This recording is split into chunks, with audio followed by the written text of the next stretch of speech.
On today's episode of Kilts and Culture with USAK Kilts, we try the finest single malt Scotch that Scotland has to offer, Kirkland brand Isla's Single Malt Scotch Whisky. Mac Kirkland? No.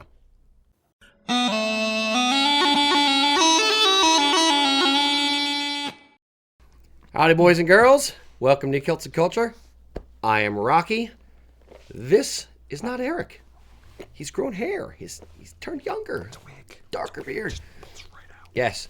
Eric is feeling a bit under the weather today, and rather than sit in a room and get us all sick since we do the show unmasked, he decided to not be here. And Mr. Ian is sitting in for him. And behind the board over there, if he wants to bring himself in, we have There Mac. I am. So it's the all kilt makery show. Yeah, we haven't done an edition of this in a long time. I know. But rest in peace, Eric. One love, we miss you. Pour out from the homies. We don't pour out things on this show. Fair Don't be point. ridiculous. We'll pour them down our Other than gullet. maybe water. Indeed. Okay. Now, today, special treat. I really wanted to do that smooth. I hope that came out good. We're going to find out. We are going to try the best Highland single malt Scotch whiskey that money can buy, Probably. Kirkland's. This was given us to fan of the show, Adam Marnock. Thank you very much, Adam. A while ago, we asked about Aldi. Aldi has the supermarket brand Aldi has their own Scotch brand or their own Scotch that's like award winning. We're like, what? That's crazy. And either we talked about Aldi and or Kirkland's, i.e. like the Costco brand, Kirkland's. So Adam dropped this off for us, and gonna give it a go. See what we got. So frequently, grocery store brand versions of products are sometimes like the more famous brand name just repackaged. Do we think that's the case for this one, or do we know? I have no idea. We'll see if it's good. I haven't had any yet. Yeah, it's Costco, so they're big, so they probably got money to throw at something good. Yeah. Like I know Wegmans brand stuff is really good. You love Wegmans, so yeah. So who knows? We're gonna give it a shot. Yeah. All right. So it's Should point out that our friend Adam Marnock was I believe the first purchaser when the Celtic Nations muted order went live. he was. It's lovely. All right. Not that I'm paying attention to such things. Never. You would never. You're not impatient at all. All right, Mr. Mac. What tartan do you have on there while you're there, Mr. Don't- Whoa, Trigger. We almost had an accident. I didn't almost have an accident. I handed you the thing. It's not my fault. You can't take a glass out of my hand. So what tartan you got on there? I have on the Leinster Crest tartan. Very What nice. tartan does Ian have on today? Ian, what tartan do you have I on today? have the Angel Share Scotch Whiskey tartan. Very nice. Mentioned Very briefly in nice. the January show. Yes, make sure you keep looking at it in the monitor. Yeah. Well, I gotta remember which one I'm wearing. I have on the Stewart Old Wilson's Bannockburn tartan from Strathmore, 13 ounce. Love it, indeed. Yes. Say, Mac. Bye-bye. All right, Mr. Ian. Thank you. Give you one of these. Now, are we gonna do? I guess we'll start. I want to try both with water and without water, just to see, give it a little something. So, on the nose. Now, there's a thing that people compare Islay Scotches to. It's kind of disgusting in a weird way, but I'm going to say it anyway. What does this smell like to you, Mac or Ian? I think I know what your answer is to the question. It just smells smoky. It smells like a classic Islay Scotch to me. Okay, Mac?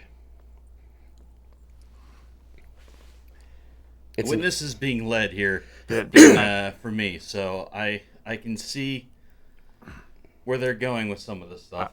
I believe the answer you're Mac has looking for. the tasting notes Yeah. over The there. answer you're looking for is Band-Aids. Correct. Yeah. It smells like a Band-Aid. Tell me, do you agree? I've never agreed with that. I've heard that before, but I don't think I've ever entirely agreed. Okay. Do you agree? I can see it. Okay. Now, here's the next follow-up question. Because we sussed this out a little bit with the production guys the other day. Not kilt production, but video production stuff. When you were young, did you have plastic Band-Aids for your boo-boos, or did you have the cloth Oh, Band-Aids? no, you gotta have the cloth ones. See, we weren't a cloth Band-Aid type money family like Ian over here. Okay. Matt, did you have... Did you have the plastic Band-Aids? I was allergic to the adhesive on the Band-Aids, so I didn't get Band-Aids. Back bled So out. Mom said, "Rub dirt in it, boy." Pretty much. Put banana peel on it. Yeah. We had the classic. No, it could also be age thing when Band-Aid came out with the plastic versus the cloth Band-Aids. I've definitely had both. Yeah. To me, 100%, this smells like Band-Aids. It's Okay. there's an odor that brings you back to childhood and your owies. Is it like artificial banana versus banana flavor, where it's like, this is artificial Band-Aid flavor? That I'm not sure of. Okay. Let's give it a little taste.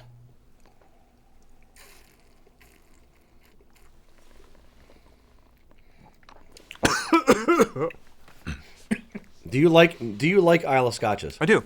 Okay. I do. Mac. It tastes like Band-Aids too. It's It's like burning the back of my throat a little bit more than I'm used to with Yeah, these. it's smoky in the front and it's sharp in the back. Like a hot alcoholic. Yeah. is that like the mullet of Scotches? Smoky in the front and sharp in the back. I really wanted that to come out your nose. There wasn't enough in there. Damn. That was good though. Yeah. I get a little bit of the alcohol burniness. Yeah. It's definitely smoky. The smoky dissipates reasonably quickly. It's just it dissipates, but then lingers at a lower level. Yeah. So, Ian, you may make a connection to this. So, from the taste notes I have here on the palate, smoked vanilla and pear, as it moved to the middle, flavors of salted caramel, ginger, citrus, and then when it went to the back, tobacco leaf, clove, and ginger. That The tobacco sounds leaf amazing. is where, Yeah. You said Tobacco, that. I get. Yeah. I get that. Yeah. That harshness. yeah. What now with all those flavors? Yeah. No. I was not sophisticated. I don't think I get all that. No. I don't get all that either. No. Um, I'm gonna pour a little bit of water in now. See if we can open it up. In fairness, we did not let it sit and breathe for a Fair. period of time. So we're just gonna do a little bit of water. Just a droppy poo. All right. Usually the water cuts it and it brings the more subtle stuff out and it'll so I'm looking for pears and ginseng and what all else? yeah. Tobacco, barbecue. Seafood. Okay. Smells different already. Smells more like Band-Aids, if anything, though. I think I'm getting it now. Water cut it down, but it's still reasonably overpowering Scotch or smoke. Excuse me. Yeah. Definitely cut the sharpness out of it. Yeah, Yeah. cut the sharpness. I Didn't agree. cough this time. Yeah, Yeah. now it's more of a bob than a mullet. Dad Ain't Hip on YouTube said that we should let it breathe for 6 months or until it completely evaporates. Fair point. Okay. And you said the price of this was how much? About $40. About $40. I wanted to look. It was a gift, so it's rude to look at the price of stuff. But Sorry, I was Adam. more curious about what it cost compared to other things. Now, Lagavulin it ain't. correct. What this actually reminds me of. We didn't try it before the show. I smelled it, but I didn't try it before the show. What this reminds me of more than Lagavulin would be like either Ardbeg or Lafroig 10, a little bit harsher than Lagavulin. But we wanted to be minorly scientific because we're so professional and scientific about these things. So we're going to try a bit of Lagavulin with the Lafroig here, or with Lafroig, jeez, sorry, with the Kirklands. So, Kirklands, now, for the glasses, USA Kilts logo is the Kirklands. No logo is going to be Lagavulin. Okay. So the one that this reminds me of the most, actually, is, I don't know if it's a different variant, but I recently had some Taliskers that this reminds me of. It's, I think for $40, I think the price is right. Like, Yeah. this doesn't feel like not a good enough Scotch to be $40. Yeah. No, I'm not going to pour a ton of the Lagavulin here. We just need to compare a touch. I don't want to get too sloppy on the show before we get into it. Yeah, maybe it'll make for better entertainment. Oh, here, we already showed you. You're fine. Yeah, there you go. There you go. All right, and we're gonna, since it's already cut with water, we'll cut the other with water as well. Okay. Just a tiny bit. And I realize I'm probably pouring more than a tiny bit for some people, but don't care. Okay.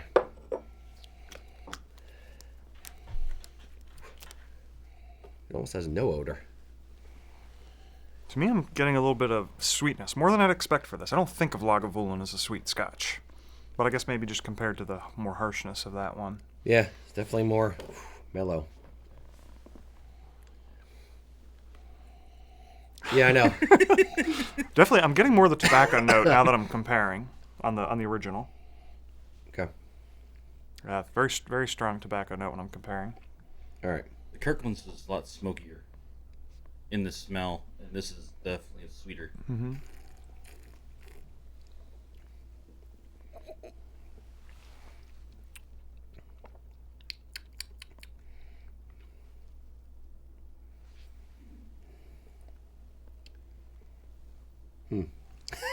A hush falls over the crowd. We're finally achieving our final form, just double fisting scotches on the show. Color, Lagavulin is definitely darker.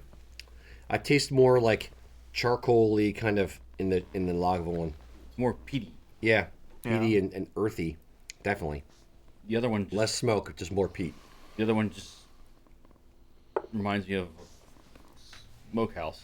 Yeah, or wasn't there one like we had like Smoky Bones or something from like over a year ago? No, it's not that. Smokehead. It's not that Smokehead. far, but yeah. Okay. Here you go. House on fire, house after fire. Yeah. Yes, I'll allow it. Okay. Yeah. Yeah, I think that's the best comparison. Now, $80, $90 for Lagavulin, $40 for Kirkland's. I don't think either's a wrong choice. If you've got Lagavulin money, do the Lagavulin. But I agree. Is it? If you got Kirkland money. But if you've been getting those cloth band-aids all your life, maybe go for some Lagavulin. But if you're a plastic band-aid kind of person, maybe go for the Kirklands. It's all right. Yeah, it's for the money. It's, I would say it's priced about right. Yeah. I'm a little surprised it's $40. I would expect $30-$35, that kind of level from Costco. I would expect more of a deal where it's like it's a better quality for a lower price. Yeah. Maybe, if I'm hear being you. honest, that could be my prejudice towards Costco, or liking of Costco. I don't know. But it holds its own at the $40 price point. If we put a different label on this, I'd be like, yeah, it's $40 Scotch. Mac, what are your thoughts? I agree with you on that. Like it's, if this showed up at a party, Yeah. I wouldn't have any problem. Like whatever, just throw her back. Yeah. But if I just wanted to get something just to have around, yeah, this is fine for that. Sure. Yeah, it's something.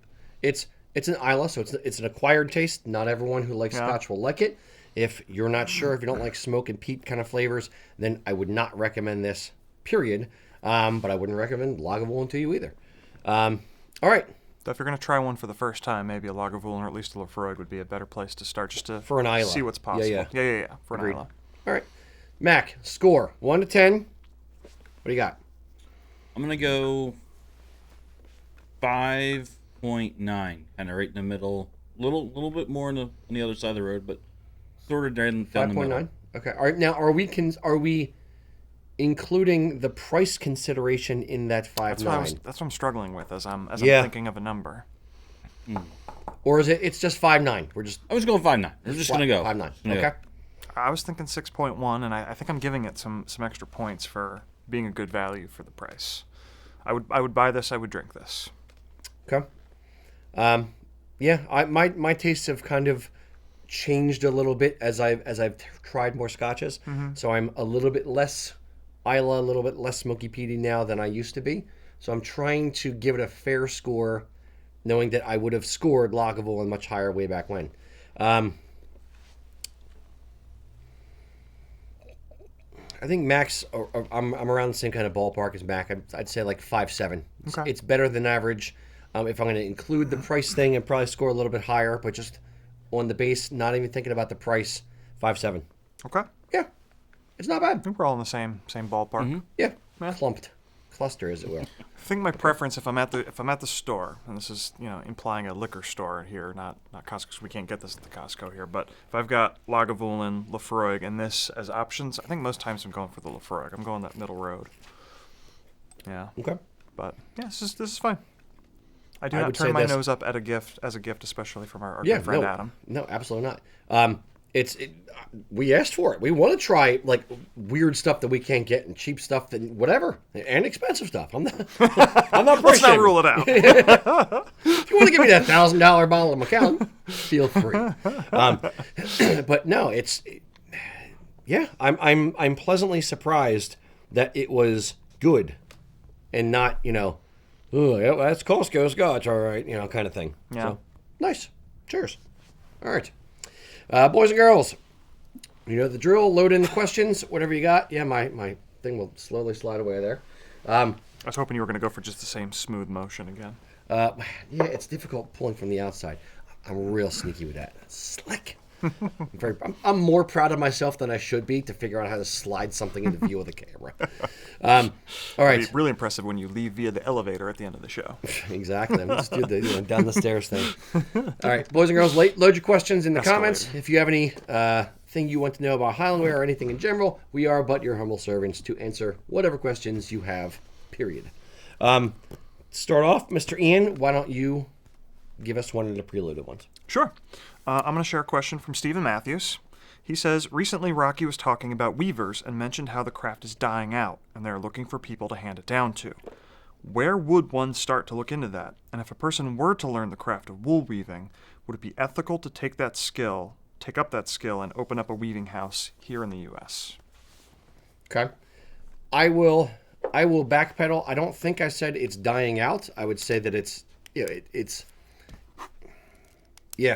if I did say it's dying out, then I said it. But I don't think it's dying. It's still alive. It's still thriving. But it is a much smaller thing than it was 100 years ago or so. Is it ethical to do it in the U.S.? Well, let's start with, first of all, weaving is done. So, like, done as in it is still done on a regular basis. People do weave. They're home weavers. My wife had a nice, weaving or loom and treadle and stuff. So it is still done. There are people who weave things all the time. There are different countries that things are woven in. Now, in the U.S., and Mac, you can bring yourself in for this as well. We were 10 years ago, 12 years, well, a while ago. We were looking at different places to get things woven, specifically tartan. Now we're going to talk about tartan. So we can all agree things are still woven in the U.S., in the anywhere in the world, but tartan for the most part is just woven in Scotland and the U.K. I'll say. We were trying to see if we could have certain things or small runs of things done in the U.S., just exploring all possibilities. There's a company called Heritage Weavers, which I know you know the owner as well. I think you're actually the one who brought him up to me, right? Yeah, the Family Heirloom Weavers. Family Heirloom Weavers. Yep. Thank you. Not Heritage Weavers. My bad. So we contacted them, and I was talking to him. He sent me a piece of black watch cloth that he actually had woven, and somebody had made into a kilt or a great kilt, I think, for that one. Yeah. And we kind of got to talking about the viability of could he be able to do some custom weaves for us and stuff like that. And the problem that he said in that phone, were you on the phone call with me or no? I don't think I was on the phone call with you, but I've talked to Pat numerous times about other things. Fair. He kind of clued me into some of the struggles that he has as a business and the industry in the U.S. specifically. He has a huge building, warehouse, whatever you want to call And it has, a lot of different looms, and he does a lot of different stuff. The problem that he has is in the supporting industries. So you have him doing the weaving, but he doesn't dye the yarn. So the yarn that he gets either has to be dyed elsewhere, or he has to buy stock supported colors and that kind of thing. Once he is done with the cloth, he used to get it finished, like all the mills do. The problem is his finisher just kind of, went bust. He said that there was a finisher in, I think, New Jersey or something, he said. And the problem would be for him to weave stuff for us, he would have to go from that, his facility, ship all the cloth over to New Jersey, ship it back, and that would add, X, Y, and Z to the cost of the cloth. So it ends up being basically not tenable, not sustainable for a business model. He talked about the cloth sample he sent us to the Black Watch looked nice, and it's what's called in the grease, which is it's basically not finished, or the lanolin was still, from the wool, was still in the fibers. So it's not great for making a kilt. It's kind of how it would have been a couple hundred years ago. So it would have been nice for a great kilt, but not nice for, to compare to, House of Edgar cloth today, or Martin Mills, or Loch Carron, that kind of thing. So it's one of those where, yes, would it be great to be able to have the mill in the U.S.? Sure, I would love to buy tartan locally and not to pay import duties. Can it be done? Yes, but not really, because the supporting industries, the other things, the ancillary businesses that are required to get it done aren't there anymore.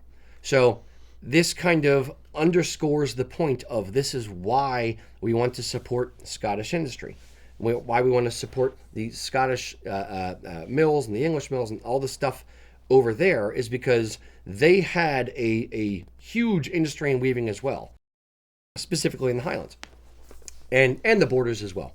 But if you stop buying from them, if you only start buying cheap stuff, and one or two or three of the mills go bust, then the supporting companies, the dyers, the finishers, and those companies start hurting, then they go bust. And then the other mills that are still around, they can't have their cloth finished, so now they're running into problems. And you're kind of hollowing out the industry, which is why it must be supported in order to make it go forward, which is why they need more than just people in Scotland buying kilts, which is why they need the entire diaspora to buy all this stuff. This is also why we only buy things from the UK, because if we bought everything from, China, Pakistan, all that kind of stuff, it's great because it's exposing people at a lower price point to wearing kilts. But if that's all they're exposed to and that's all people are buying, then the upper stuff kind of goes away, and then nobody has that option at all. So it's a difficult one. I don't think it is immoral to open a mill. I don't think it's immoral to weave tartan outside of the UK, but you still must support the UK, and you also have to have, as a business model, the supporting industry to be able to do what you want to do. Does that make sense? Yeah, for sure. Okay. Any thoughts? So if, say, our friend Stephen wants to attempt to open his own mill, has he considered vertical integration? Could he bring dye lots and finishing into his own? Why does the industry in Scotland not do it all in one place? Why do they go to a separate finisher and get stuff from a separate dye house? Because ultimately it's because it's its own industry. Mm-hmm. It's a whole different process. Weaving is just machines going boom, boom, boom, boom, boom, boom, and shooting stuff back and forth. I'm oversimplifying. But dyeing yarns, you need huge vats, you need chemical balances, you need, all this different stuff. You need, source for raw materials and things like that. For finishing, you need different types of equipment to be able to do that. So that's the reason why it's not typically done all in one facility. Now, I know that a couple of the mills, and I don't know which ones, so I'm not even going to hazard a guess. I believe two mills bought into or bought part ownership of one of either the dye houses or the finishers in Scotland to be able to prop them up. Okay. To make two of the mills, at least two of the mills, used the same company, and the company was like, "Yeah, we're having problems." So the mills kind of got together and said, "Okay, well, we're going to, rescue you to make sure we have a place to get our stuff done." Yeah. So they own part of it. I know. I was talking to Martin Mills the other day, and they are they're the biggest customer for their dyer, and several of the people who work for Martin Mills sit on the board at the dyer to, make sure that everything is going well so that dyer doesn't go away. Therefore, they have a consistent place to get their yarns dyed. So they are different businesses. It's kind of like, why doesn't Ford go into the electronics business to make, radios for their cars? It's not what they do. They work on engines. They don't work on radios. Kind of make sense? Yeah. It's ancillary. They need the radios, but if Pioneer or Alpine is making a damn good head unit, why would Ford try to make their own when they can just buy it from Pioneer? Well, this was the answer in the American economy in like the late 1800s is, although there's robber barons just went vertical integration, did all of it up and down. Yes. If you're big enough, if you're strong enough, if you can, sure, it makes sense. I'm not saying that they shouldn't. It's you're providing a level of insulation for your business. It's kind of like the Apple business model where everything is all insular, and Apple, you have to buy all Apple products for it all to work together, and they don't allow people to monkey with their stuff. But it's not, I don't know where I'm going with it, but Fair enough. Vertical integration can work, but if it's not your forte and you know your limitations and you don't really want to get into it, or you can't get into it for financial reasons, it makes sense. Okay. Be better at one thing versus you okay at multiple things. Very true. Yeah. Yep.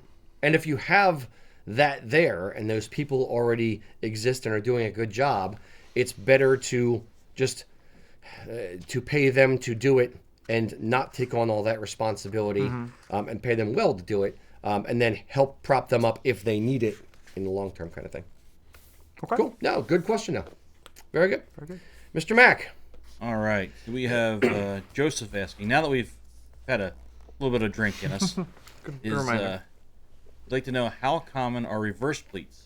I prefer the straps where they are, but I always swipe to sit with the left hand and the pleats would kind of reverse. So he's wondering how often do we make kilts Pleated the other direction, so counterclockwise, or clockwise, not counterclockwise. So do you swipe left or swipe right, Rocky, on this question? See, I'm old and married, so I don't know what you're supposed to do in a dating app. I'd swipe up. I don't know. The part of it now, Mac. You could maybe shed some light if there's a historical reason why they go one direction versus the other.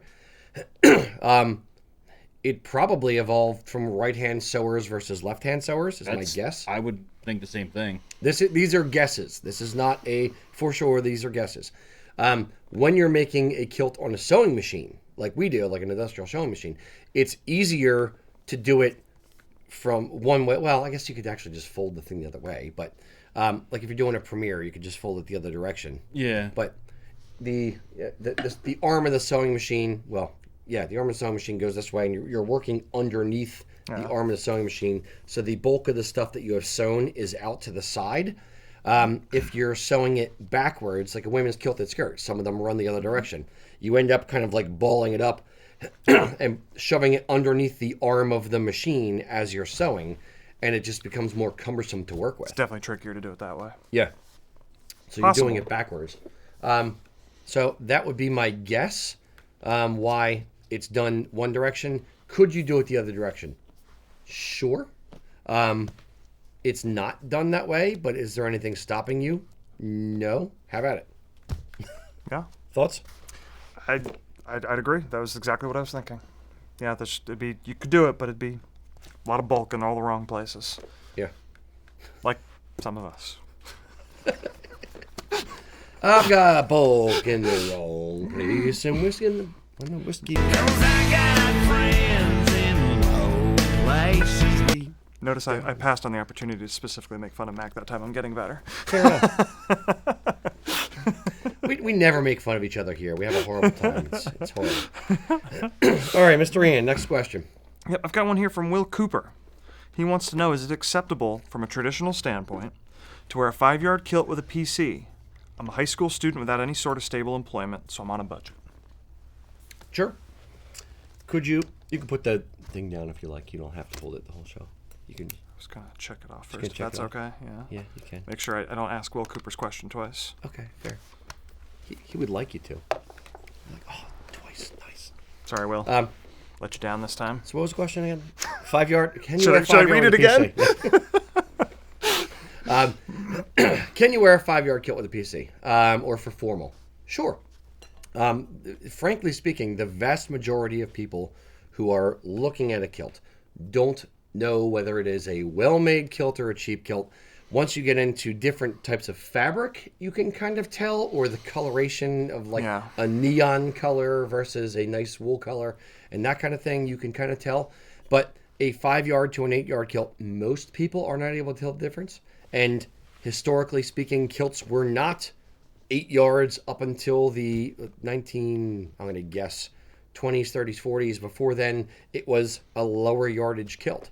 So I don't see any reason why you would have to get an 8-yard kilt for formal. Do they swing a little bit nicer? Yes. If you have the money, should you do it? Because you want the nicest thing available. Sure, absolutely. But don't discount a 5-yard kilt. It's nice. It's a slightly better balance front to back, and it's less expensive. And you can still get it in the same array of tartans that you get an 8-yard kilt in. Yeah. Yeah, I'd say if you're overly picky about how it's pleated, you have to have an 8-yard kilt. But that's a fair point. And it's also going to depend on how stuffy the event you're going to is. I know the very first time I ever wore my first kilt was for my wedding. And me and the groomsmen were wearing kilts, and the piper we hired may have known the difference. Nobody else at my wedding knew anything about kilts. I could have worn a polyviscose casual kilt, and nobody would have said a darn thing. Yep. But yeah, if you're going to a big, a stuffy event where everybody's wearing kilts and everybody's, dressed to the nines, they might notice. But I don't know. Do you? Even then? Even then, yeah. Most people aren't. A couple things. Number one, even then, they probably won't notice. I've been to some not because they can't, but they're not paying that close attention. Both. Okay. I would say most of them don't know the difference, even as stuffy as it is, because they're just normal humans too. They just have stuffier events. But on top of that, they also probably wouldn't say anything because it's kind of rude. Like, hey, is that only a 5-yard kilt? Oh, you're gross. one of those. Somebody let a pour in here. But yeah, it's not that big of a thing as long as it's a nice looking it's made from good quality cloth. Yeah, I don't see any issue with it. Yeah, I tend to agree. Indeed. I wore a 5-yard kilt at my wedding. Yeah, nice. Made by this guy. I'm the one who ruined him. Got him into it. Made him come work for us, Mr. Mac. All right, so we have TJ asking, which tartans are we going to wear on St. Patrick's Day this year? I don't know. You assume I think a lot further in the future than I do. I haven't decided what tartan I'm wearing tomorrow. I haven't decided which videos we're going to shoot for St. Patrick's Day, much less which tartan I'm going to wear.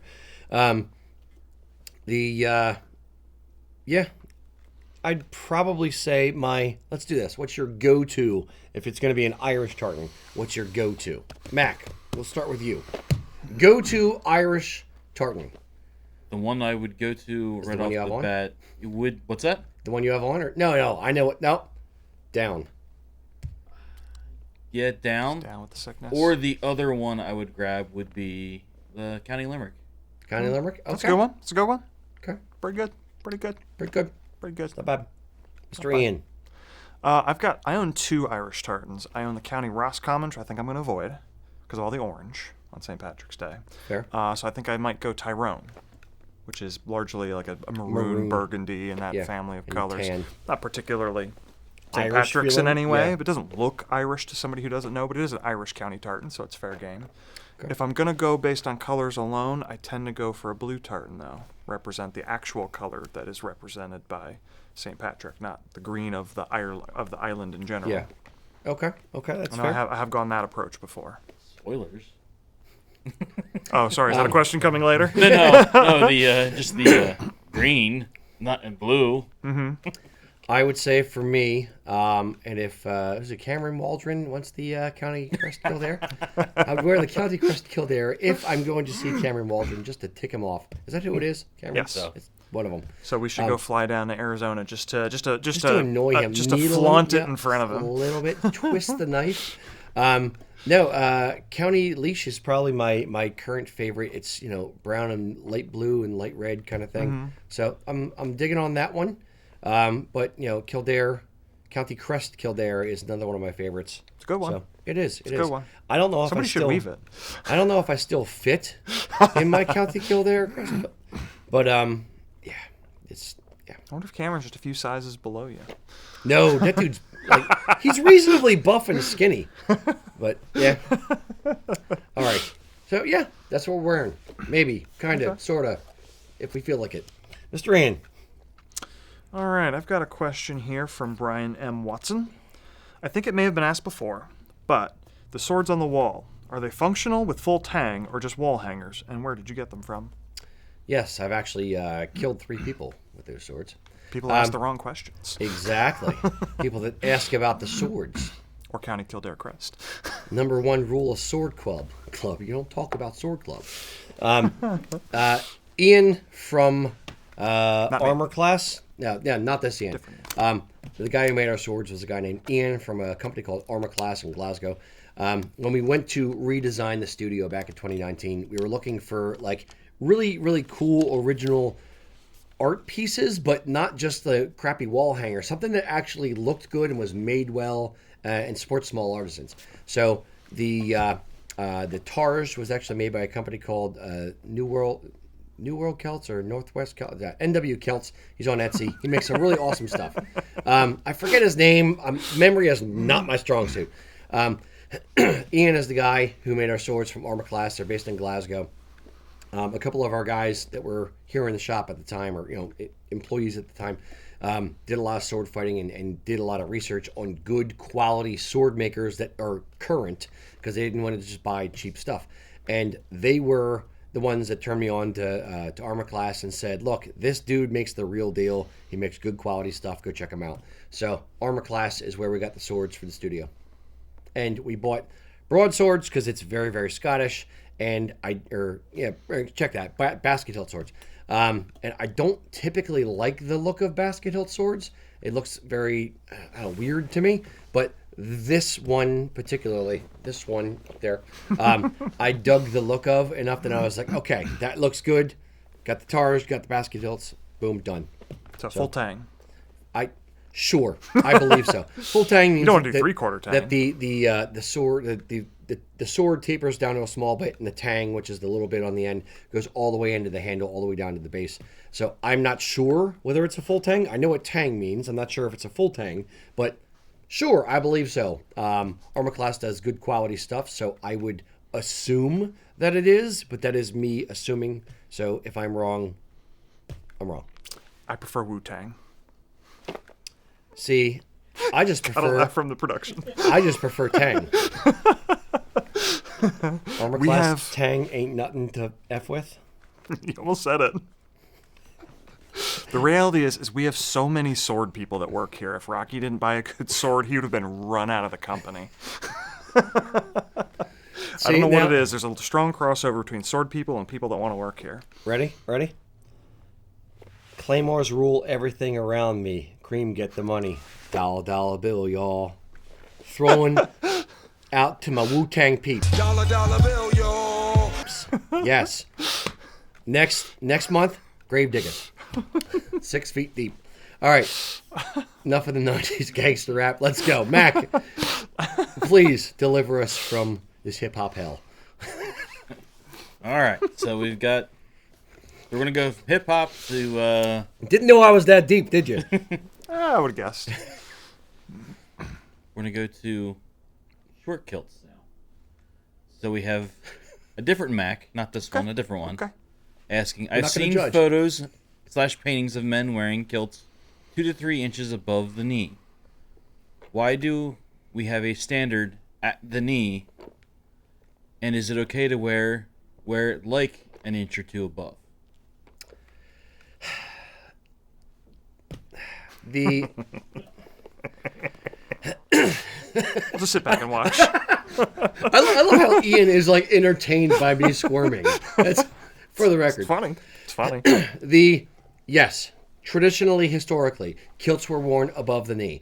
If your kilt gets wet, if you're hiking in tall, wet grass, and your kilt gets wet, the wool, swinging at the back of your legs can actually cut into the back of your knee. So it's uncomfortable. So the higher you wear, and that's because it's very, very sensitive skin right behind the knee. So if you have your kilt a little bit shorter and it's hitting the back of the leg, the skin back there is a little bit less sensitive, so it's not going to just cut at it. There's I remember stories of guys, walking through the tall grass with their kilts sawing at their back of the legs so that they're bleeding, kind of thing. And I'm not even exaggerating. So traditionally, yes, historically speaking, yes, the kilt could be worn, an inch or two above the knee. 3 inches, it's a little bit much, but I've seen paintings. I've seen some things. I don't want to know about your Pornhub account, Ian. But yes, the kilt can be worn a little bit above the knee. I just outed you. It's so awesome. I really like Outlander. What can I say? Exactly. I'm not kidding you, bro. So now, current day, the common consensus is a kilt is worn at either the top or the middle of the knee, not necessarily above the knee. Do some older gents still want to wear the kilt a little bit above the knee? Sure. But it's not how most people wear it today. Some people have been, especially with utility kilts and stuff like that, will wear kilts to the middle to the bottom of the knee. To me, that's right out. That's a bit too long. It starts looking like a woman's kilted skirt if you're covering the whole kneecap. So middle of the knee to top of the knee is my personal acceptable range. But if you went a little bit above the knee in a historical type costume, sure. Impression. Yeah, impression. Thank you. That's the way I was using it. But Just don't want anybody to yell at us in the comments. Understood. Am I going to cry if someone's wearing it, an inch above the knee? No. If that's what you want to do and that makes you feel comfortable and you have an issue with it sawing at the back of the leg, like some guys do, sure, have at it. But current day accepted length of kilt is to the knee, either top of the knee or mid knee. Any thoughts on that, or have I exhausted the?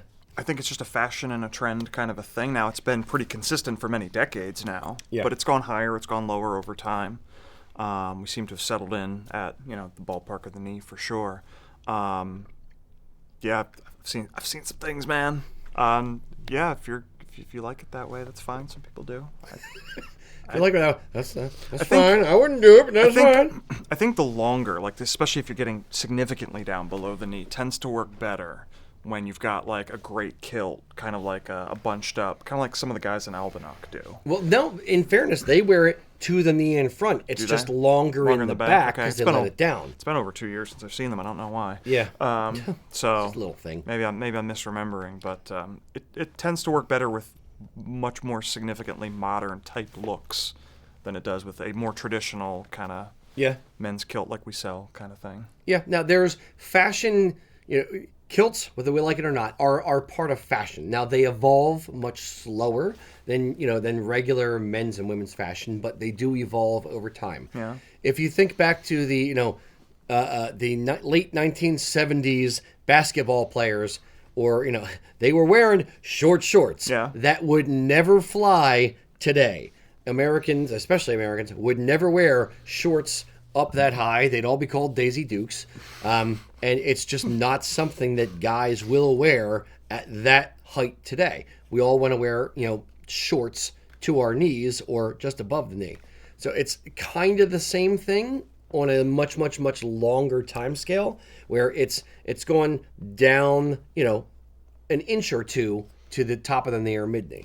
I think kilts have probably also followed the trend that I think formal wear has kind of locked in a way, much more so than streetwear or casual wear has. You look at men's suits, and they haven't changed very dramatically in several decades now. I know my wife and I recently hosted a murder mystery, and it was 80s prom themed. And I was struggling to find a jacket when I realized, you know what, I can just make the gray jacket suit that I have work. I just need to change the shirt. Now, I'm not saying there's no changes in men's formal dress. The changes are subtle. Once some of the shoulder pad stuff of the 70s and the gigantic lapels went away, like, you can find vintage suits that look a lot like suits today. At least, especially when you compare to women's fashion or casual fashion. Yeah, it's subtle, the differences. Yes, here's where I think you're wrong and 100% correct, both simultaneously. It's all cyclical. So it's going to go through changes like the pencil, the super skinny jeans, the super skinny pants, the tight-fitting suit jackets, that kind of stuff of the 50s, early 60s mod type thing. That, yes. Now, when you get into like the super wide lapels or the double-breasted dress jackets in the early to mid 80s or the the 70s kind of thing, that is not currently in fashion because we're still back in the 50s, 60s kind of thing. Eventually, God friggin' help us, it will come back into fashion, but hopefully a better twist on it. But it all comes cyclical. So you're right. I disagree with you that the 80s would still work to some degree, but yes, some old stuff can still be used and still look good currently. Especially when you're talking more business looks than fashiony looks. Right. Like you could walk into a place of business and look at a suit from the 60s. It doesn't look that different from today. Yeah. Or and frankly speaking, even the thing we always say, the Peaky Blinders, the Outlander, or not Outlander, check that. The Peaky Blinders and the Downton Abbey effect, which is tweed stuff is starting to come back in, and it's the look and the class and the suits and the cuts of that kind of stuff. Boardwalk Empire, all the stuff from the teens and the 20s, those fashion looks are awesome. I still love them. I was very, very, very tempted to buy a suit with that kind of look to it, Nucky Thompson kind of thing. I talked myself out of it because I would never freaking wear it.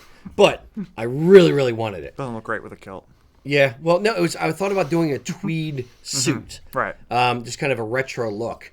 But A, I'm not skinny enough to pull it off. B, I wouldn't wear it that often. I'm not a suit guy, so I think my takeaway from this is what you're telling our customers and our viewers is go ahead and get ahead of the cyclical trend now and start ordering your kilts 3 inches above the knee so that you're ready when the trend comes back around. Yes, and go to thrift shops and buy everything from the 80s. And then just hold on to it for 50 years and you'll be fine. I'll wear your granddad's clothes. I look incredible. Yeah.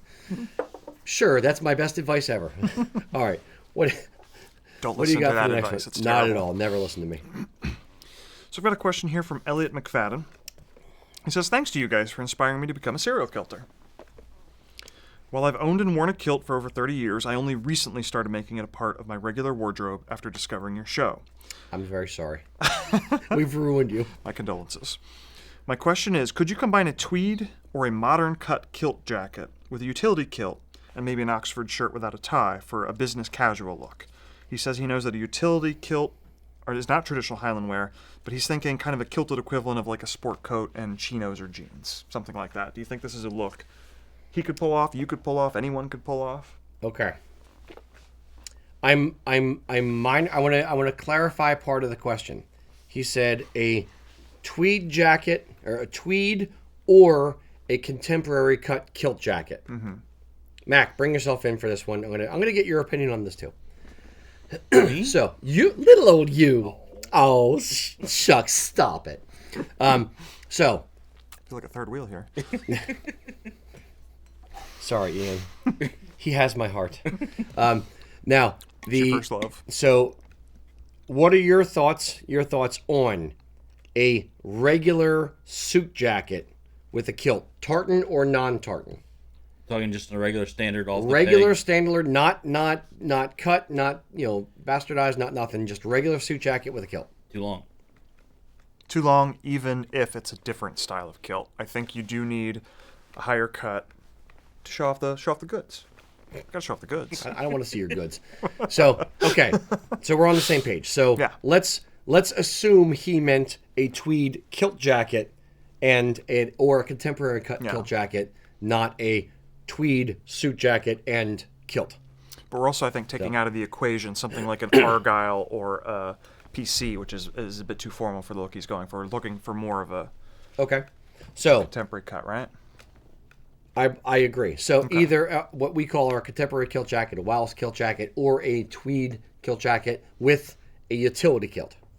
Mac, I know my answer. I want to hear your guys' opinions on it first before I chime in. So what are your thoughts? You're saying a Wallace jacket with a utility kilt. Correct. Or a tweed jacket with a utility kilt. Okay. I still think, I know he made the comparison to like a suit jacket with chinos, with a pair of jeans. Mm-hmm. I still look at, like, to me, utility kilts are more on the lines of like cargo pants, in my opinion. Again, something to be beat up, something to work in, something. So I don't see that. To me, that combination doesn't work for me. Okay. Ian. Yeah, so I think when you're going for that jeans sport coat kind of business casual kind of look, you're not looking for an old beat up pair of jeans. You're looking for really nicely cut, high end jeans. Typically, is when this look is being pulled off well. And I think my feelings on doing this, I've never done it. I think trying to pull this off is very challenging. Much like wearing jeans with your jacket. It's some people do it, some people pull it off nicely, and some people really don't. And I think you're riding a weird line. Try it and look in the mirror a bunch before you decide you're going to go out in public like that. I guess is my primary advice. I'm having a hard time picturing it. Okay. I don't know if it can be pulled. I won't rule it out entirely. I think if you're the type of person that can pull off any look and still look hot, I'm thinking of our friend Jonathan Kennedy. He pulls off some looks, and I look at him and I go, "Oh man, that's a great look for him. I should try that." And I go, "Wait, no, he's skinny and hot. He can get away with that. I can't get away with that. I'm not even gonna try." You're hotter than him, Ian, to me. Okay. As long as I stay within my lanes, though. Like, there's some people that can pull off any look and they just get away with it. And I think maybe that kind of person is the type of person who should try this. If you're not that type of person, maybe stick to something a little bit more traditional. Is my thinking. Okay. Here's my thoughts on it. I don't like the look, but I think you could do it. But it depends on the utility kilt. If I'm gonna talk in the realm of the utility kilts brand utility kilt, just A, because we like them, B, because they have a few different levels. If you were using their workman's kilt with saddlebag, cargo pocket kind of things, hammer loop, made for construction work. I don't know why I talk like that when I talk about utility kilts. Workman's kilt, rugged, yes, rugged. Yes. That would not work with a suit jacket or a tweed kilt jacket or a contemporary cut kilt jacket in the same way that you wouldn't wear cargo shorts with a suit jacket. If you're talking about like their mocker, I don't know if they still have it, but they used to have a thing called the mocker, which was, there was no side pockets. It was a welt back pocket, meaning just like a little tiny flap. There wasn't anything like external sewn on. And the pockets on the sides were just slit pockets that you slide your hands in. Maybe you can kind of get away with it because they used cotton twill chino type material for the kilt. Yeah. Or if you're using their Spartan or something, it's partly down to the material. Like a cotton duck, no, but a cotton twill, yes. Certain colors like camo green, no. Tan, sure. Black, maybe, kind of splits the difference. Denim? Denim. See, here's where I say, well, denim. No, I wouldn't do it. I wouldn't do a denim utility kilt anyway. It just reminds me too much of a jeans skirt. I can't do it. I own 2 utility kilts, but I still wouldn't own any denim one. What I will say is, now you screwed me up because I'm now thinking about being a jeans skirt and it just creeped me out. Insert that graphic here. But I wouldn't. The reason why it works is because a pair of nice jeans with a suit jacket, or a pair of khakis with a suit jacket works, is because it's not shorts. It's not showing the lower half of your leg. So point. I'm trying to get over that. And so if it's cargo shorts, hell no. But maybe if you're wearing like a seersucker jacket, you can, and you're hot and in Florida on your yacht, maybe you can wear, seersucker shorts to match. But it feels weird with a kilt. Are you picking up what I'm putting down, Mac, or no? Yeah. So you're fighting an uphill battle. Yeah. Let's start there. Can you make it work? Sure. Can you try? Sure. Is it gonna be varying degrees of success? Yes. But the thing that the baseline I would start with, the rule that I would put on all this is, if you're gonna try to wear a utility kilt with a jacket for an office casual, solid color kind of thing, then the simpler, the less pockets, the less doodads, chains, bells and whistles that the kilt has on it, the better it would work. I don't think it's going to work well, but it would work better than more heavily adorned things. That's my takeaway. I'd agree with that. I think my takeaway too is you're also going to want to be very careful to keep that kilt looking pretty crisp. Taking care of it, giving it an iron before wherever you're wearing it. A lot of folks wearing utility kilts will often, we sometimes joke they're in Clan McWrinkle. Yeah, they treat them, but we're talking again more like the workman's type kilt. If you're doing stuff in the garden and things like that. So that's the funny thing is you want it looking pretty crisp. Yes, there's a lot of utility kilt companies like AmeriKilt. Rest them, God rest them, because they're no longer in business. Mike was a great guy. I liked Mike. The one thing that I hated about his, because I actually owned one of his kilts. I was one of the first two I bought. Was it would wrinkle and then hold, because there was no poly in it. It was just a straight cotton. So a cotton poly will wrinkle less. That is why some companies include a poly in their cotton poly blend, is because it won't wrinkle as much as a plain cotton will. So I'm surprised more utility kilt companies don't do a cotton poly so that there is less wrinkling, so it doesn't look ass when as soon as you stand up from getting out of the car. Does that make sense? It does. Okay. I think if every single person in our audience right now were to attempt this look and share their look, I think 90% of them probably wouldn't pull it off. And 9.9% of the remaining would be like, okay, I can kind of see it. I still wouldn't do it. And one person, and yes, it's Jonathan freaking Kennedy, would pull it off. Fair. All right. Mr. Mac, what do we got next? All right. So, lost my spot here. Well, let's do a shout out here real quick. Okay. Quick shout outs. Shout out. We're not doing, by the way, we are not doing a Kilt Ambassador segment this month because Eric's the guy who does that, and we didn't have time to study it. So, and out of respect for our dearly departed Eric, we're gonna skip that this week. Month. Don't you do it. So let's shout out to the Phoenix Games. Charles Marks is helping to set up for the Phoenix Scottish Games this weekend at the Gilbert Regional Park in Gilbert, Arizona. So if you're out there, check out the games. Yeah. He says it's going to be a great time. Always. And you can come visit with us while we're there? Oh, no. No. Rocky won't let us plan a trip in the beginning part of March. I don't leave. I live 2 miles from here. There's no way I'm moving anywhere. I don't like travel. And we got a question from JJ Davidson. But before we get to that question, it is his birthday this month. So happy birthday, JJ. I'll let you start the song. All right. This is an insulting toast, and I'm gonna give it to JJ. I don't care, because I'm me. But it is my favorite toast, and I love it. And it's an old Irish toast. And what the hell is it? Oh yes, I remember. Okay. This is awesome.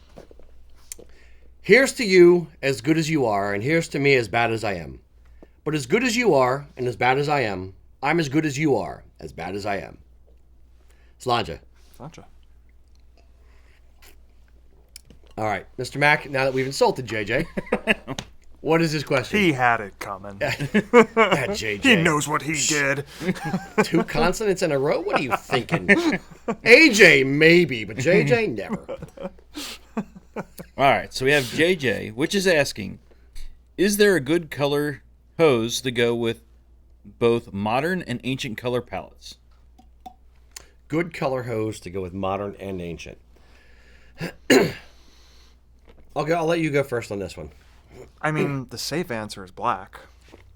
Or cream, potentially. I'm not a fan of cream hose myself. But there's black in both. Outside of that, since I'm a color guy, I like to go with colors. I got the brown ones here. I'm going to try not to flash anybody. I've learned that. You're not supposed to lift your knees above the camera.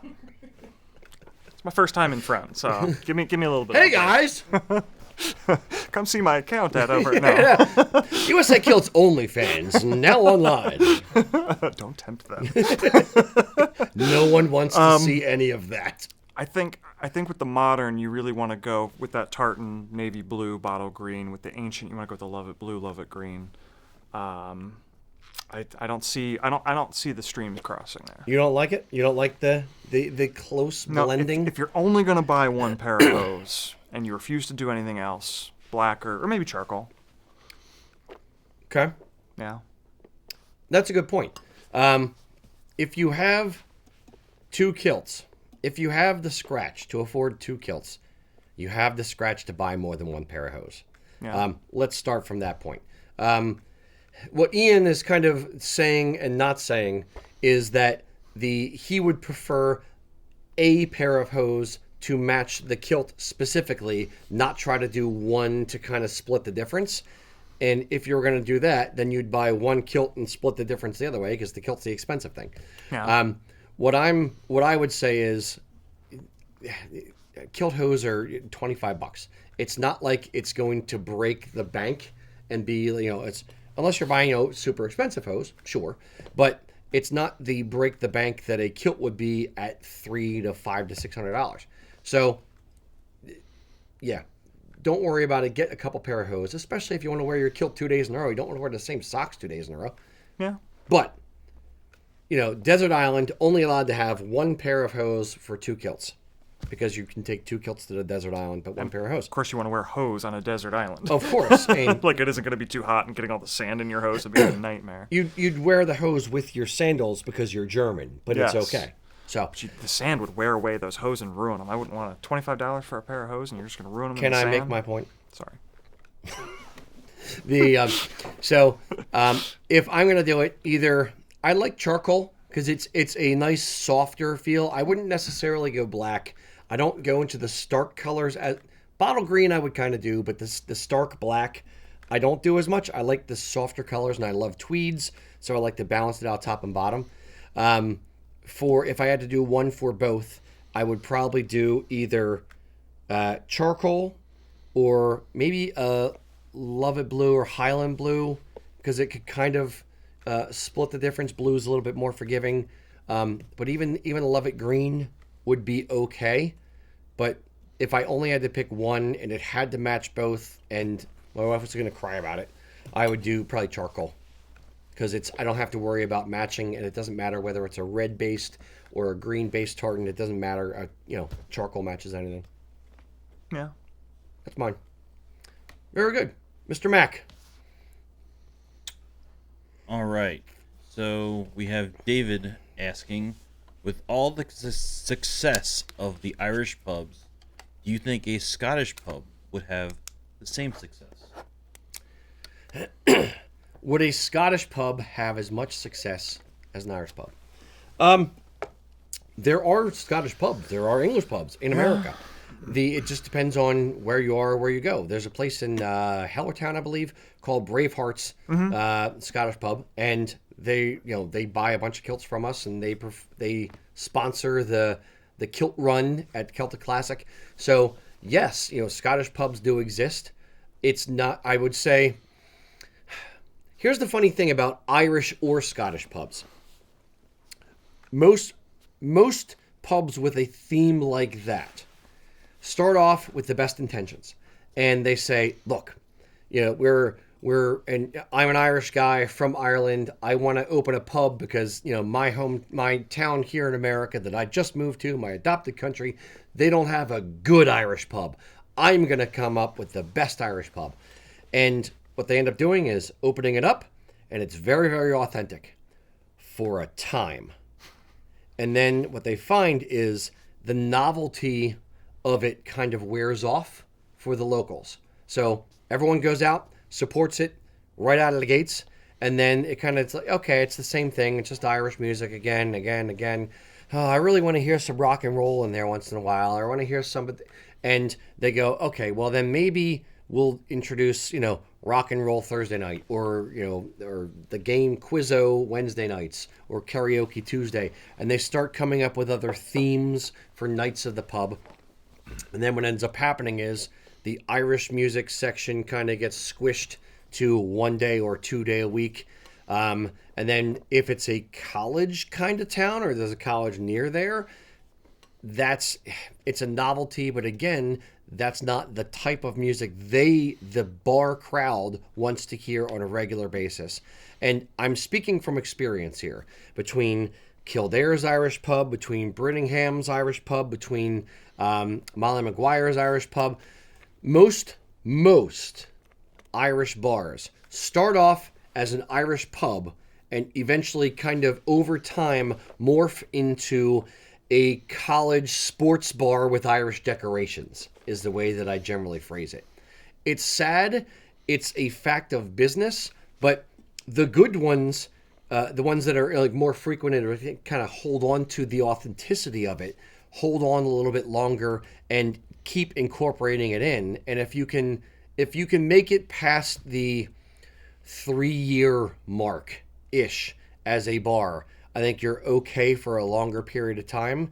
If it's a flash in the pan, it's difficult. And the quicker you try to tweak your thing or you change, okay, well, oh no, the last three Saturdays we didn't get as many people. Now we need to change the entire thing real quick. When you overreact and overcorrect, I think that's almost when you're in trouble. You just kind of have to introduce things slowly and let people get used to it, because it's difficult to go back to being a pure Irish bar once you cross the rainbow into the other side and you have, the Blink 182 cover band every weekend. This sounds like a very specific experience you had. I don't know the story, but there's a story here. I may or may not have been in the Blink 182 cover band. Now, what are your Irish bar experiences? What are your thoughts? Similar. I would agree with most of those sentiments. I would say that the American palate is not quite ready for a truly Scottish pub. Like Scottish food. Most Americans aren't going to be in love with haggis. Or we are. It's all deep fried over there, so it's fine. That's true. If we're going for that kind of vibe, I guess people will figure it out.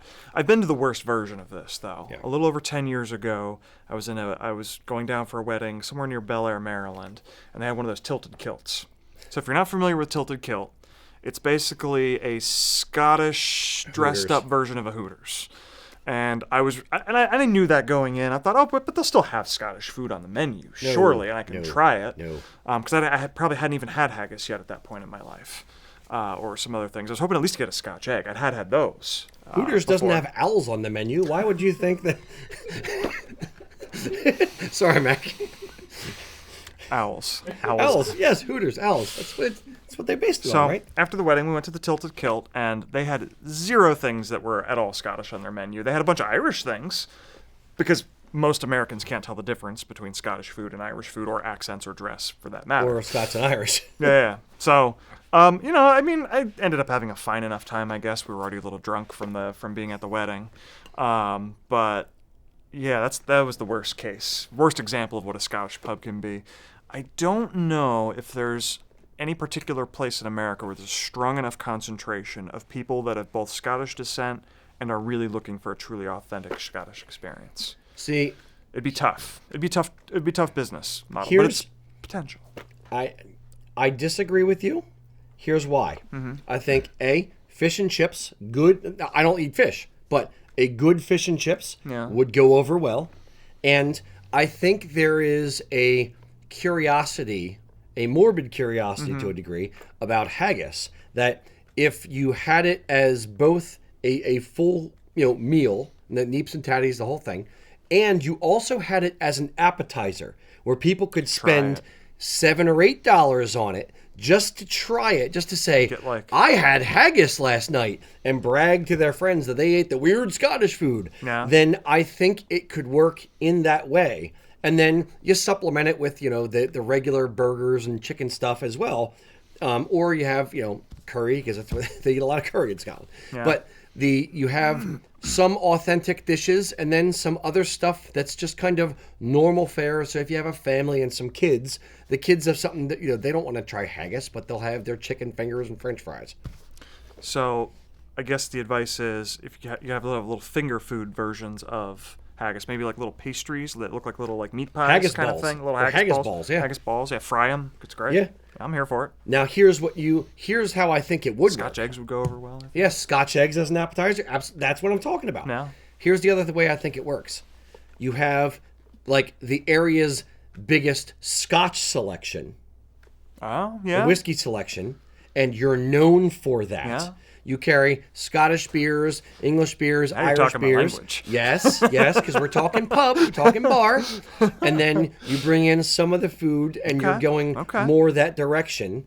Then, yes, then I think you could get known for that. You'd be a little bit more upscale, maybe, but and you're doing finer cuisine, not pub food, but a little bit better food, gastropub kind of vibe. Yeah. I'm feeling this. So I think you can make it work. So when the next expansion happens and we go to from the right USA Kilts 2-story building to the tower, the Spring City world headquarters of USA with the Kilts. top that rotates, so you can look upon the splendor that is Spring City. That's where the pub is that we're opening up. I'm liking this idea more and more. Yes, it's totally doable. Whoever asked that. Now, Mark, we're doing it. Mark has pointed out that Denver has a pub called Pints that has over 220 different versions of single malt Scotch. So next month we'll be recording the show from Pints in Denver. Yeah. We're going to try all of them. We never planned to make this a traveling show, but Mark just, made it happen right now. Good job, Mark. Mark, we'll send you the details to get our plane tickets out there for us. We'll, we only have a staff of 8 that are going to need to go, plus extra baggage for the equipment. It's fine. And all the people to carry the baggage. Oh, of course, yes. We only fly first class, just so you know. So, Mark, once you make all those arrangements, you can be the kilted ambassador next month, too. We'll even let you, come in live. We'll sign something for you. We'll have, the 8x10s. We'll sign them for you. It's fine. No. If I ever send out 8x10s and sign them, shoot me. So yes. You just said it out loud. People are going to request it now. I know. You got to be careful. Looking out for snipers. No, but I think Scottish pub could work. An English pub it's yes. Here's the secret to success. If you're going to try to open your own Scottish pub and make a go of it, don't do it too close to us because we don't want the competition in our USA Kilts World Headquarters Tower. But even in the studio, we don't need the competition. Write and get our permission, but we want you to have Madame Tussauds style wax dolls. They're not dolls. What do you call it? Mannequins? Sculptures of Rocky and Eric, so that people can come and take their pictures with Rocky and Eric like they met a celebrity. That's really going to drive the business idea home. I'm full of great business ideas. Ask Rocky. I'm always coming up with them. I will take a flamethrower to it and burn it down. I'll sculpt it off so I look skinnier than I am. Well, that could be conditional upon the permission to grant it. Make it skinnier. Very good. Very good. Here's his picture of me from 10 years ago. Make it like that. Look, Rocky has hair. We're not cutting mine off to put on your neck. All right, what do you got? All right, next question is from our friend Richard Whittington. He says, how do you maintain an interest in kilts without becoming bankrupt? It's truly an addiction. He's asking for his friend, of course. Of course. Yes. An interest in kilts without it bankrupting you. Yes. So that you can't afford a pair of hose even.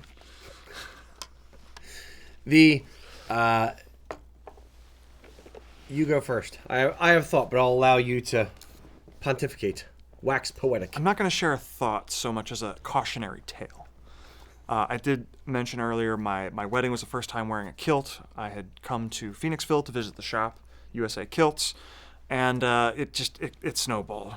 eventually I worked here. Now I'm on the show. It's 8 years. Well, I guess it's almost 14 years since that first kilt purchase from Rocky and Kelly.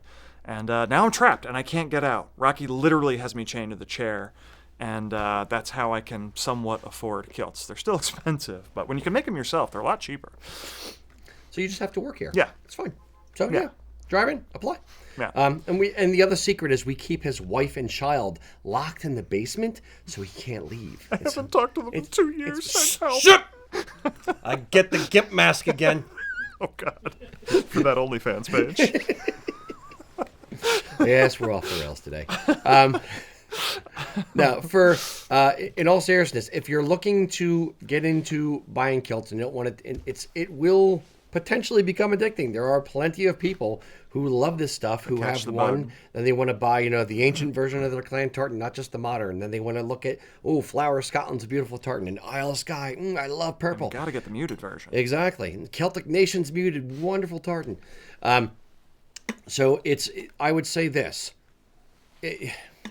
Almost have a swear jar or something where you put money, or, at the end of the day, if you go out and, buy your lunch or buy coffee or whatever, and you make sure you're paying with cash, and then take all the change and just throw it in the jar every night, you end up saving money to do it. Have a little fund on the side, or divert X number of dollars from paycheck or whatever. Don't mortgage your house to have to go do it. But, it's all about saving up and doing it over time. You can, for the outfit itself, I would say, when it comes to the kilt, that my pat advice is buy the best thing you can afford. Again, don't mortgage the house, but don't buy something cheap that you're not going to like 2 years later. So if you're going to buy a kilt, the kilt is the base of the outfit. So buy the best kilt you can afford. But maybe you buy a cheaper buckle or a cheaper kilt pin or a cheaper pair of hose. But then, over time, you replace the cheaper stuff with more expensive stuff. But the kilt, which is going to be a much bigger delta in trying to purchase something, you buy the slightly nicer thing if you're waffling between two. Now, if you only have $100, then you buy $100 kilt. Again, you need to live within your means. But it is the thing that my 90 years on this earth have taught me is that it is rare that I have, if ever, said to myself after the fact, I should have bought the cheaper thing. I didn't need the nicer one.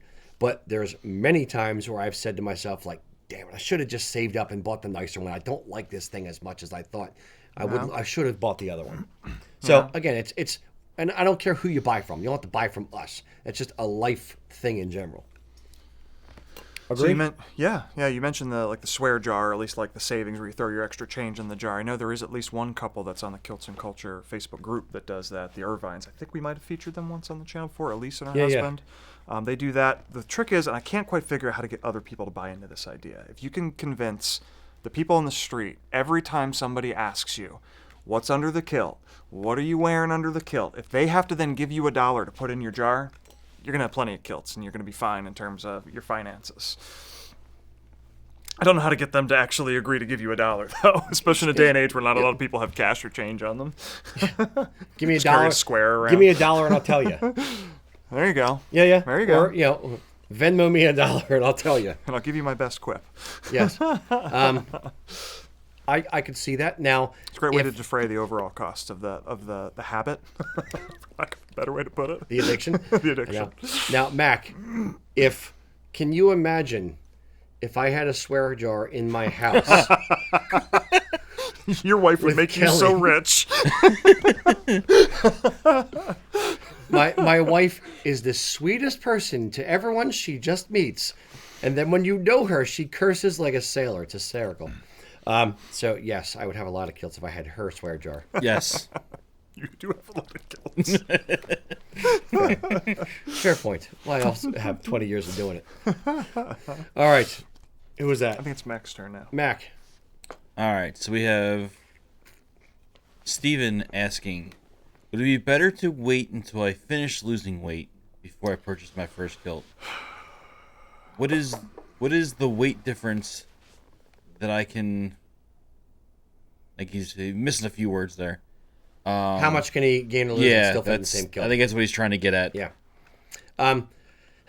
How much weight can you gain or lose and still fit in the same kilt? Should you wait to order your kilt until you've plateaued your weight loss program? It depends on a few things. One, are you on a time frame? Are you trying to lose weight for your wedding or something like that? If yes, you kind of, as a kilt maker, it's very difficult, and as a kilt company, it's very difficult to hit a moving target. Yeah. If you said, hey, I need this kilt in 10 weeks, and I want to, or 4 weeks, and I want to lose weight, so call me the day before you make it, and I'll say, it's difficult to do that. Difficult to time it. It's difficult to time it. If you are, and there's a lot of guys who will say, well, I'm losing weight, or not. I guess they wouldn't say I'm gaining weight, unless they injure themselves or something. But if they say I'm going to lose weight, sure you are. I've said that too. So it really boils down to how committed are you to it? How's your body's metabolism? How much are you actually going to go out and run? How much are you going to actually change your diet? So there's all these factors. And how fast do you lose weight? Are you going to lose? And it's not, to me, it's back to Ian as kilt makers. It's not the number of pounds you lose. It's the number of inches. Yes. 50 pounds off somebody who's 200 pounds is a lot different than 50 pounds off somebody who's 400 pounds. Mm-hmm. So we really have to deal in inches. I can't give you generalizations based on weight. So if you said, I'm going to lose 2 inches, which you don't really know, in the next couple months, we can adjust the kilt accordingly. What I will do for some people is if they say, look, I'm already on a diet, I've already lost, 3 inches, 4 inches, 5 inches in my waist. I'm planning on, but before my wedding, which is in 2 months, I'm planning on losing another 2 inches. What I can do is say, okay, look, if you're currently measuring 40, then let's make your kilt to 38. So that way it'll barely fit if you don't lose 1 more pound. But if you lose 2 inches, it'll fit right on the middle hole in the strap. Or if you're in the middle of a weight loss journey, then we say, okay, we're going to make it to the longest, the biggest size, and then you can lose 3 inches and, go down a little bit. I don't recommend it, again, because you as the individual are trying to hit a moving target. Asking us to hit the moving target. Yes, and then asking us to hit the moving target, and then if you don't hit it, then you're angry at us for not hitting a moving target. So the ideal is you wait until you've plateaued, or if you've gone on weight loss journeys before and gone up and down and up and down, you wait till you're done and then kind of maintain for a period. But most people aren't that patient. Yeah, especially if you do, like you said, have a wedding or an event that you need it for coming up, and it's a challenge. Yeah. The other thing, and this is not meant to sound like a sales pitch, it's kind of going to, but not really. The other thing that has worked out for me, unfortunately, is I have fat kilts and I have skinny kilts. So I still have kilts. I wish I didn't know about this phenomenon. I still have kilts in my closet that will fit me if I ever get down to the 38 to 40 inch range again. And my current size, about 42 or so, is where my current kilts fit. Could I adjust the lower ones? Sure. I just don't feel like going through all of that until I'm, really haven't lost or gained any weight for a period of time. Mm-hmm. Mr. Mack, you got something to add? Yeah, I think the other thing is we see this quite a bit too, is where people will say, I'm losing weight, so I'm going to wait. And next time we see them, I'm losing weight. And yeah, some people do. Some people do, and then there's a lot of people that don't. Yeah. Like we did the whole weight loss challenge thing here a couple of years ago. Did we? And well, kind of. Yeah. Mac did it. We said we were going to do it, and then Mac did it. He lost weight, and we didn't. I mean, he won. I did too. And then we put it back on. Yeah, well, yeah. I went from 250 to 2, and then gained about half of it back. Half, okay. So I had to adjust the kilt that I'm wearing today right before the show. So I think it's one of those things where a lot of people have those good intentions of doing it, and I don't want to, deter anybody from doing it, because I need to get back on it for multiple reasons. Health reasons, yeah. But it's one of those things where we all have good intentions, but you don't want to keep waiting, pushing things off, and not ever do it either. No, that's a very, very valid point. There are certain things in life that it's, oh, I'll get around to it, or, oh, I'm going to get down to this weight. That's my goal. If that is truly your goal and you really want to incentivize yourself, then buy a kilt that's a little bit too small and shrink into the kilt. That'll make you actually do it. It's a dangerous game. I'm not saying it's not, but you're putting your money where your mouth is. True. And that's kind of the point. So, or you just say, back to the, fat kilt, skinny kilt thing, you just say, screw it, this is the size I am now. If I lose weight, I can always adjust the kilt and make it a little bit smaller. And it depends also on how close you are to your goal weight. If you only want to lose, 15 more pounds, or if you only want to lose 15 pounds total if you're not already on a journey, then sure, just buy it a tiny bit small so it still fits you now, but if you shrink a little bit, it's okay. I'm just sitting here smirking the whole time, watching you two guys talk about it and staying silent. Because I'm the guy who physically takes the measurements from the customer and delivers them to the kilt maker. I get the brunt of this. So yeah, if you're in this category where you're like, I need a kilt soon, you got to have a realistic. And people ask me, what do you think I should do? It's like, you got to have a you got to look inside and ask yourself that. Yeah. You say you're going to lose weight. Some people are serious and they do it. Some people are like, I say I'm going to lose weight, but there's really no plan. And they come back and they give us the new measurements and they're the same or they're bigger. Yeah. So you got to have that question for you got to have yourself. that come to Jesus moment with yourself. Agreed. Yeah. And there reaches a point where it's just, you just got to do what you got to do. And it's whether that's either accepting this is the size I am, this is the weight I am. I'm never going to get a kilt if I keep trying to put it off and doing, and saying I'm going to get around to something, or nope, I'm going to do it now. I'm going to lose as much weight as I can, and then set a goal date, not a goal weight, a goal date, and say, all right, I'm going to do my damnedest from what's today? March 5th, 4th, somewhere, beginning of March. So let's say I'm going to say June 1st, period. I'm going to go in and get measured. So I'm going to do my damnedest to lose weight and get on a newer, healthier lifestyle. And June 1st, I'm going into the kilt shop, whoever it is, and I'm going to get measured then. So I would say set goals for yourself. Don't be unrealistic about your weight, but maybe just set, random, not random, but, a range of what you want to do. Try to accomplish it. Try to get there. And if you don't beat yourself up for failing. Just say, okay, this is what it is. Accept it, and then move forward and do something that you enjoy, i.e. get a kilt or celebrate somehow. Yeah. Yep. The other challenge I get sometimes is customers will tell me, like, I'm expecting to lose 50 pounds before my wedding. What do you think, based on my measurements now, I should do later? And I tell them, like, man, this is what you said about weight versus inches. I could have two men that are both 300 pounds and the same height and the same measurements right now. And they could both lose 50 pounds. And one guy loses it all in the gut and really brings it in a lot. The other guy loses it kind of more all over. He loses some in the gut, some in the arms, some in the legs, some in the butt. And they have very different measurements now. Now I'm picturing a guy losing like 15 pounds in his face, but everything else is still there. So he's like the guy from Beetlejuice with the little tiny shrunken head and the big body. Yeah. No. So there's no correlation between weight. I mean, some correlation between weight and measurement, but not a perfect correlation. Yep. Agreed. Yeah. All right. Mr. Ian. All right, what do we got here? So from Steve Walters, a lot of Steves today. I see a lot of things available in the various varieties of Buchanan tartan. Is that because there's a lot of people in Clan Buchanan, or is it just popular because of aesthetics? Do people just like the pretty colors? Clan Buchanan has it's very unique tartan for a few things.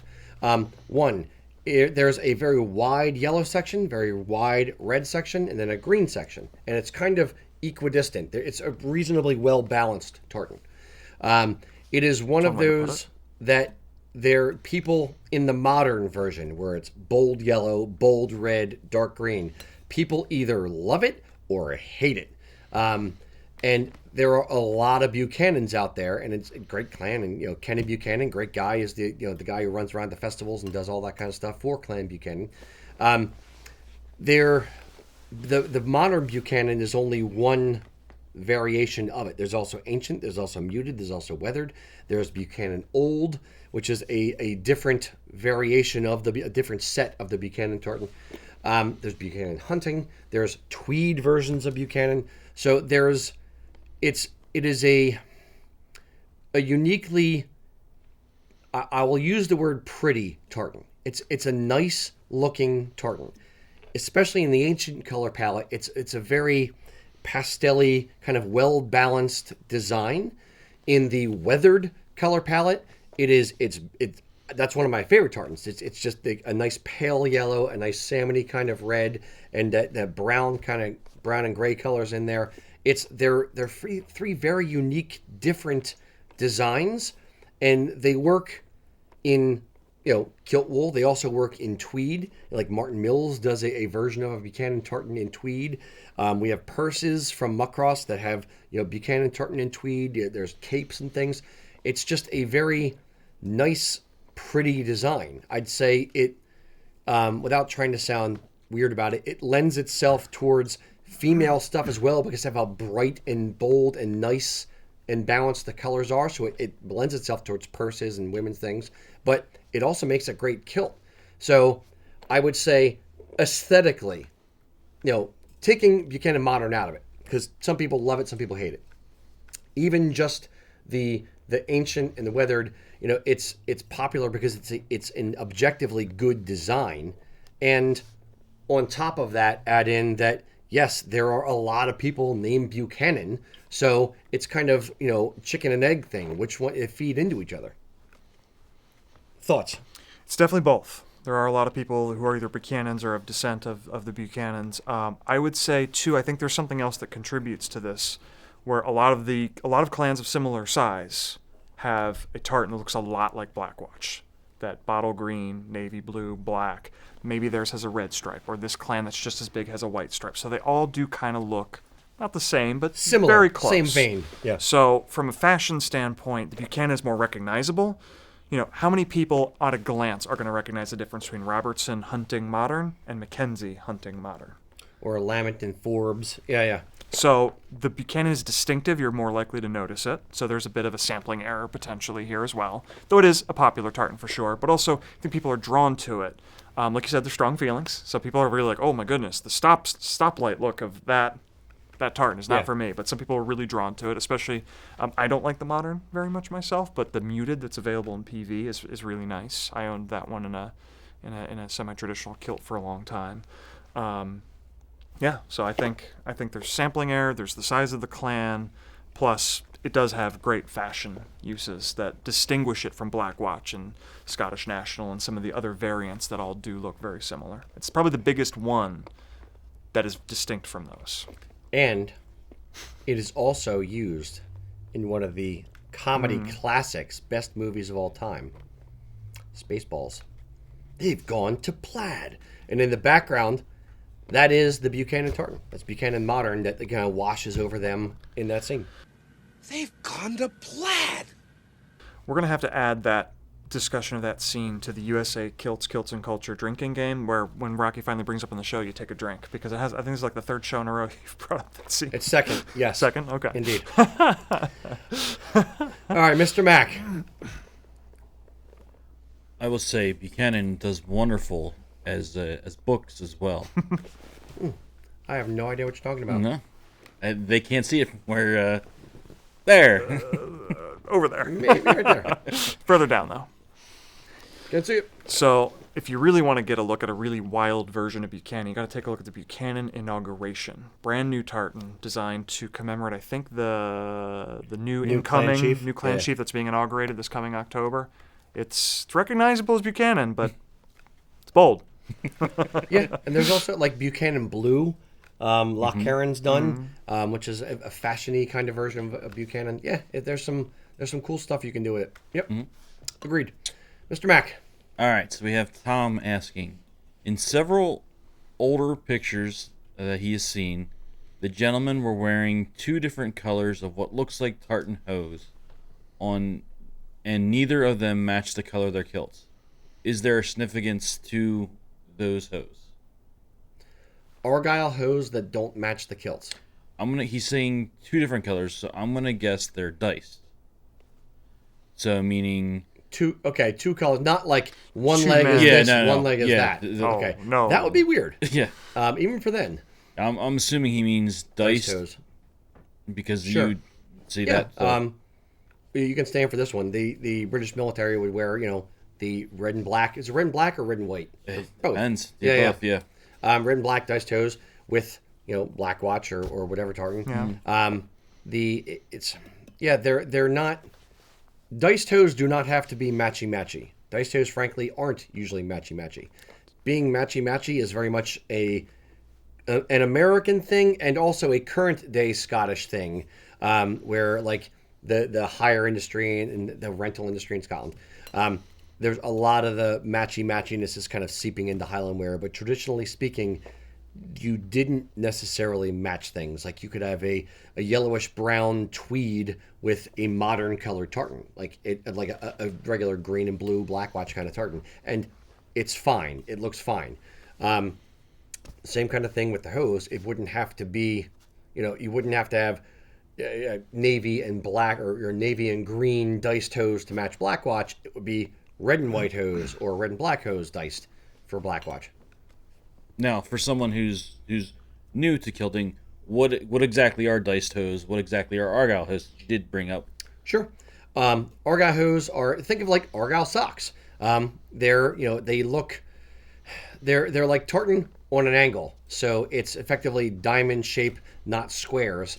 And Argyle hose typically are done using the same colors as the kilt. So for the kilt I have on here, if I were to get a pair of Argyle hose, I might have blue and navy as the main 2 diamonds, with, let's say, a red line in the green and a black line, a red line in the navy and a black line in the green, or something like that. So you're basically taking the pattern and using that color palette and then tweaking it and putting it on an angle, and those are diced hose. Generally, they're hand knit. There's not a lot of places that do them.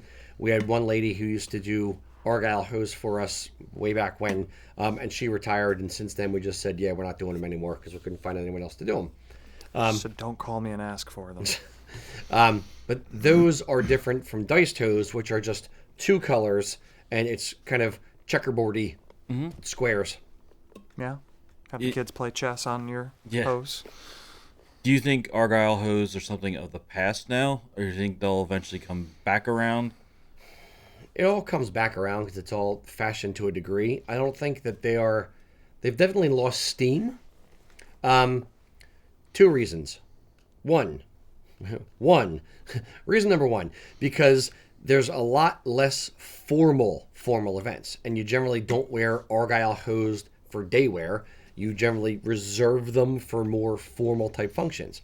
2, they're freaking expensive because a lot of them are actually hand knit. And ultimately, if you put it in the context of everyday wear, you're paying $150, $250 for a pair of socks versus a pair of black hose or love it green hose or whatever that you can buy for $25-$30. To most people, $25 is fine compared to a couple $100 for a pair of Argyle hose. Yeah. Having the love it green hose now versus 8 weeks for the Argyle hose. There's time, there's money, there's how many times a year you're going to wear it. There's also how many times a year you're going to wear it. If you're going to wear it once a year, twice a year, is it worth the investment at that price point versus something that you're going to be able to get more use out of? I'd rather get another kilt than a pair of hose that expensive, or at least save up if I'm in between being able to get to another kilt. Yeah, that is. I think it's also difficult to match any kilt you might have. If you have a very standard set of colors, like we talked about, blue and green with a little white and red, it's not that hard to target to hit. But if you're like, I have the 1852 muted variant of this tartan. I need the perfect match. It's going to be. I was about to agree with you. Now I'm disagreeing. Okay, but I have Buchanan inauguration. I want this perfect hose, and it's got to be yeah. just right. If you're Lime concerned green. about matchy, it's tough. It's Now- a moving target again. Now, it depends on the company. Now, when we used to do the diced hose, this is before you were in the store, we would actually we would ask the customer for a swatch of their tartan and send that to the lady that knit the hose. So she would actually buy the yarn or have the yarn I don't think he had dyed, but in theory, she would get the yarn to match the actual kilt fabric. Now, where I thought you were going, and I was about to be like, yeah, that's a good point, so I'll make it, was if you I'll take credit. If you have two tartans and you have a modern and an ancient version of the same tartan, then the Argyle hose would only really match the one, not the other. So yes, you wouldn't get as much use out of it for Do you want to buy kilts. $250 pairs? Yeah. Yeah, that's tough. That's Exactly. Now, but in fairness, in that kind of situation, odds are you'd say, okay, this is the one that's fancier, or the 8-yard versus the 5-yard, or this is the one I'm going to wear to fancier, nicer events. This is the one I'm going to have the hose match. And then, boom, that becomes just like your jeans. These are my dressier jeans. These are the ones I, mow the lawn in. This is my nice suit that I'm going to wear to church, and this is the one I just wear, whenever I need to dress up a little bit.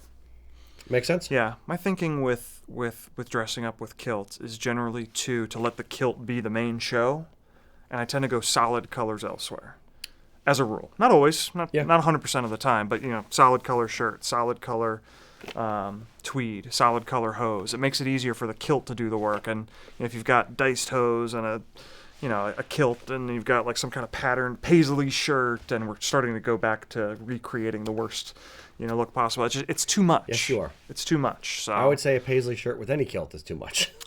I would tend to agree. But if you're going wild with the patterns, it could be too much. And I'm the most annoying customer to myself, in that I like the colors to be just right. So if those hose come in and they're 90% there, I know I'd be annoyed. Okay. Now we do have as a continuation of the question, Eric from outside the room is also asking, are diced easier and cheaper than in the long run than Argyle? Did he use a Ouija board? Is he from the great beyond? Not cheap. Yeah, no, diced hose are not much cheaper than Argyle. They're essentially similar. So, yeah. Had a few people inquire recently. They wanted to do hose tops because they thought it'd be a less expensive option, and they're not much less expensive. Yeah. And they don't really make sense if you're not doing spats too. So. Yeah. So. Agreed. Yeah, not a lot of good ways to do this kind of look on the cheap. Yes, but public service announcement for today: don't wear a paisley shirt with a kilt, please. I don't care what Ian says. It's not even funny. And don't even put it on just to take a picture to post in the group. Don't even joke about this. Rocky. Did I just get a Yes, demotion? definitely don't do that.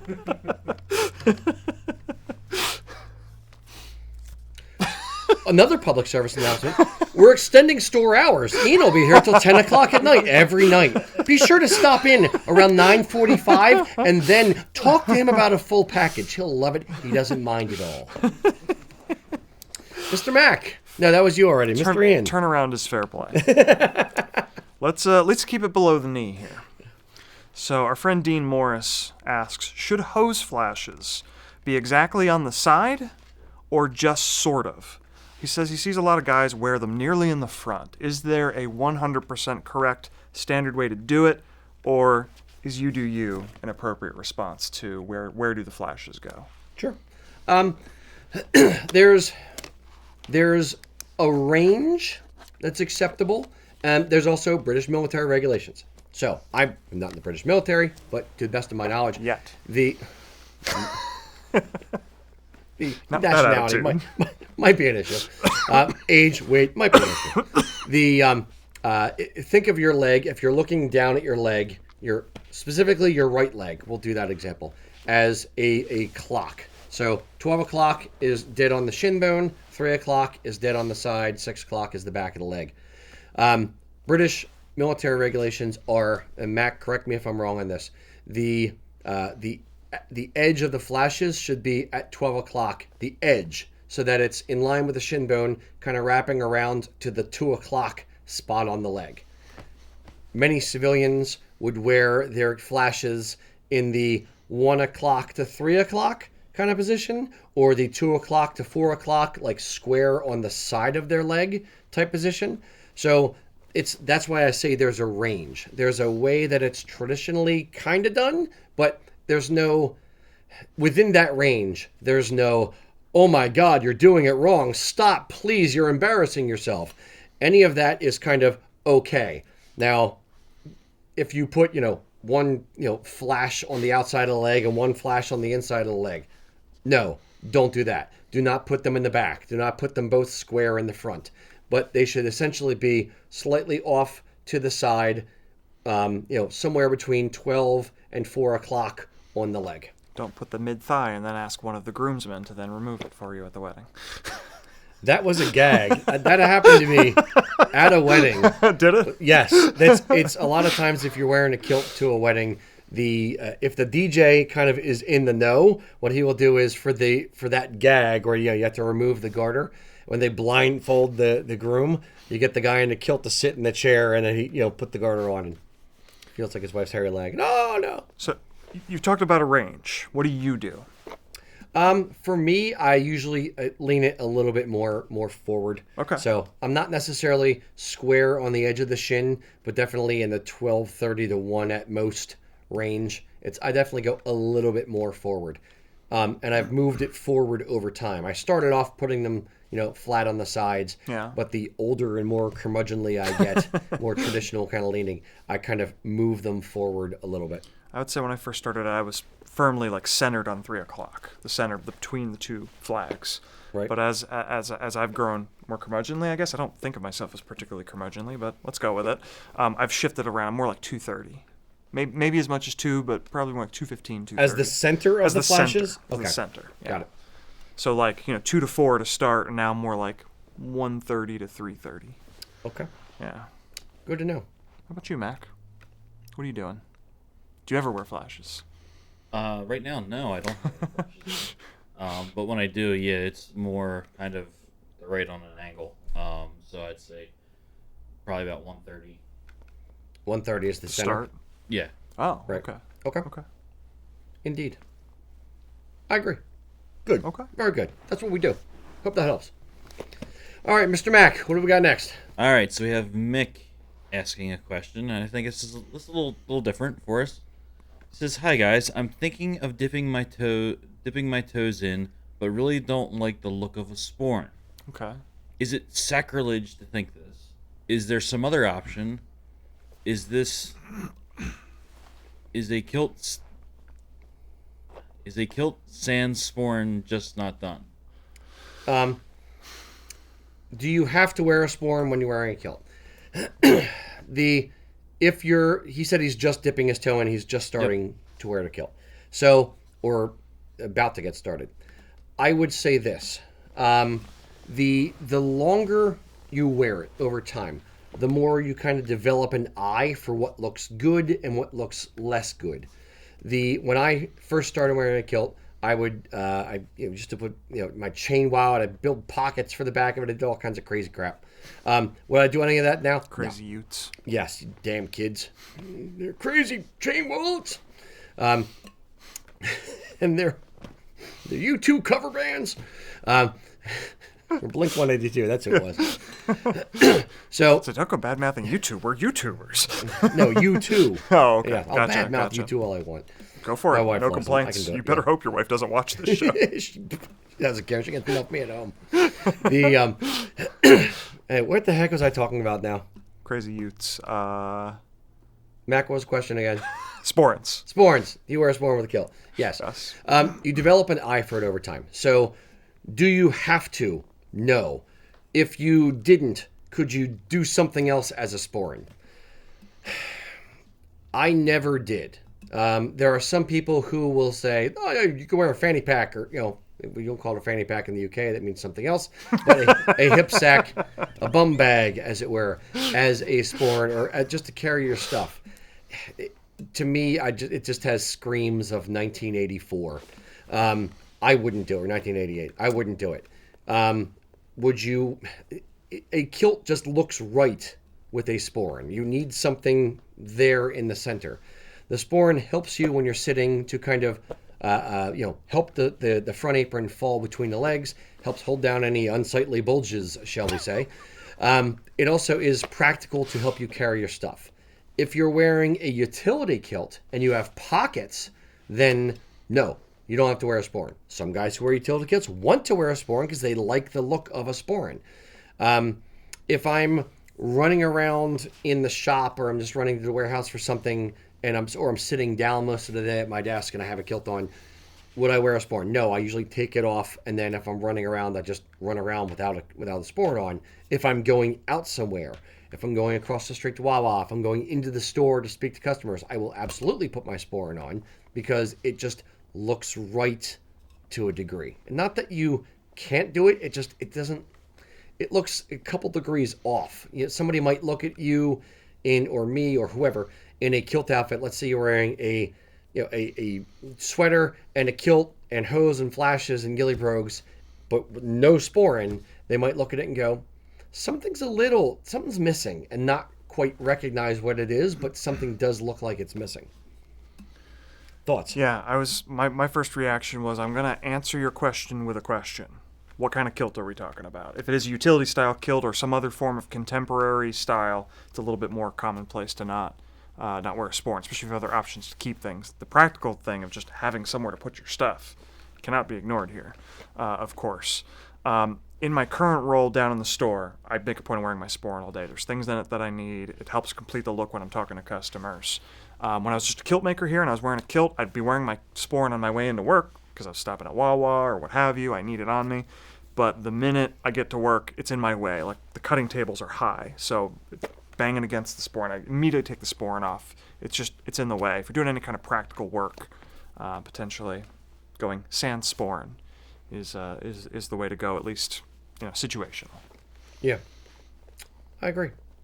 All right, Mr. Ian. It's my we'll turn do again one more already? from you and then one more from Mac. Oh, one more. Who of these people am I going to disappoint then? I have a hard time saying that name, so let's not do that one. Just your mom. Wow. Went right to the mom joke. Wow. At least you didn't say dad. Okay. I'm not that dark, dude. Oh. Let's go with Scott Kreckman's question. He says, my question pertains to strategically sitting down in a kilt. I speak at a monthly meeting where I'm usually on a stage. I want to wear my kilt, but also don't want to flash anyone. Is there a way to strategically sit down comfortably without showing the world ... everything? Yes, exactly. You can't rewrite the laws of physics and geometry and angles. So if you are sitting, if we were sitting up here and the kilt was at this level, there's a reason why. The camera angle is where it is, and it cuts off right around the knee, unless Ian tries to show you his socks. So it's, yes, you do have to deal with physics and geometry and angles and where people are, where their eyeballs align.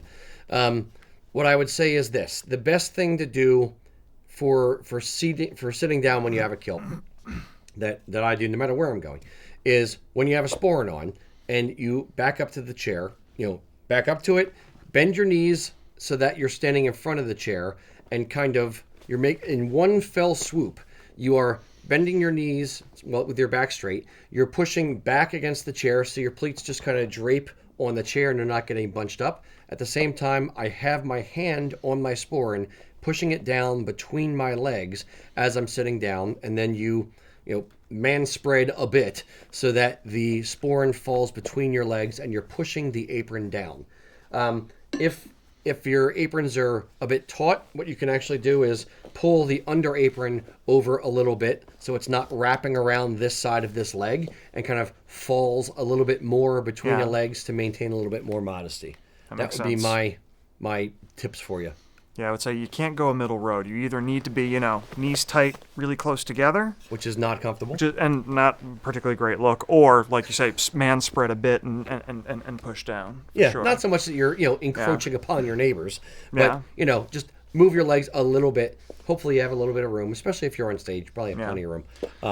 Yeah. And now I know this is blasphemy to some of you, but in this scenario, maybe consider some underwear. No, absolutely. The underwear thing. To me, it's blown out of proportion. It's a fun bit of shtick, but especially if you're going to grandmom's house and you're sitting on a low couch, you don't want her, viewing the twig and berries.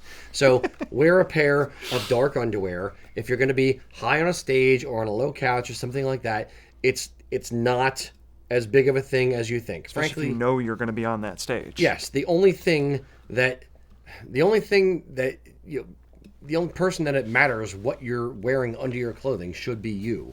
Unless you're showing everybody.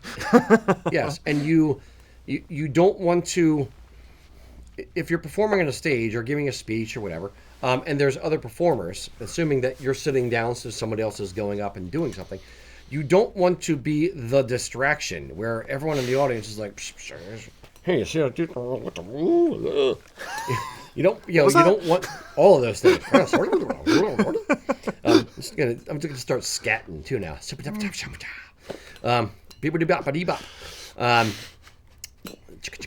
So anyway, yes, you don't want to be that guy. I know you don't want to be the guy. That's why you're asking the question. Now, the other point I will say is the type of chair. If you have an option for what type of chair they are providing you on stage, you could do a stool. So where you're leaning more, you're not fully seated in the chair with your knees at 90 degrees, but you're kind of, like tilted back. Yeah, you're on a stool, kind of sitting up, and your cheeks are on there, so to speak, but your thighs are still pointing down towards the ground. Yeah. There's a lot less likelihood of that happening. So that would be another good depending on how close people are to that stage. Yes, true, but it's better than woohoo! Look at me. Yeah, I guess my response to this is, again, to answer your question with a question. You said this is a monthly event. Do you have any power in whatever this organization is, or are you a guest at this event repeatedly? Like, do you have the ability to change the setup on stage? Yeah, is what I'm getting at. If you're a guest and you sit where they tell you to sit, then yeah, you got to come up with some of these strategies. But if you have the power to say, hey, let's reorganize our whole stage situation, maybe consider having kind of like a little bar you can stand at off to the side, you and the three people that are waiting to speak, and that's more of a standing kind of a situation if that's not too cumbersome or too difficult to plan for the event. You put it in your rider. Yeah. You need like a 6-pack of Guinness, Jelly Belly jelly beans. Only blue ones. Only blue ones. Blue jelly beans or M&Ms? You're thinking M&Ms. I'm thinking of M&Ms, but I was trying to. It's kind of creepy, sure. Creepy? Do they make blue? I guess there's got to be a blueberry jelly bean. Yeah, probably. Especially Jelly Belly. That's way a off bajillion topic. flavors. And then the third thing, stool on stage. Yeah. That's it. Good. Yeah. All right, Mr. Mack, one more from you, and then we'll do the question of the day. All right. This one I think could be interesting here. Uh-oh. So we have Renee asking, Cut the feed. have we ever thought of making our own line of Scotch? Oh. And what? I'm going to add this part in. What flavor profiles? And will what? we do? Yep. Dill pickle. I would do dill pickle Scotch just to piss you off. Just to hear him complain about it every single day. No, I've never thought about making my own. See, my neighbor brews beer, and he makes all kinds of different beer. And what ends up happening is he'll always have me, try this, try that, try that. And half the time it's, I don't think Mark watches the show, so that's pretty good. He'll turn that way. Oh yeah, that was a really good one. No, I'm being facetious, but he will always try different things. And what he has said is, yeah, I still got this, I made it, I have to suffer through it, I don't really like it.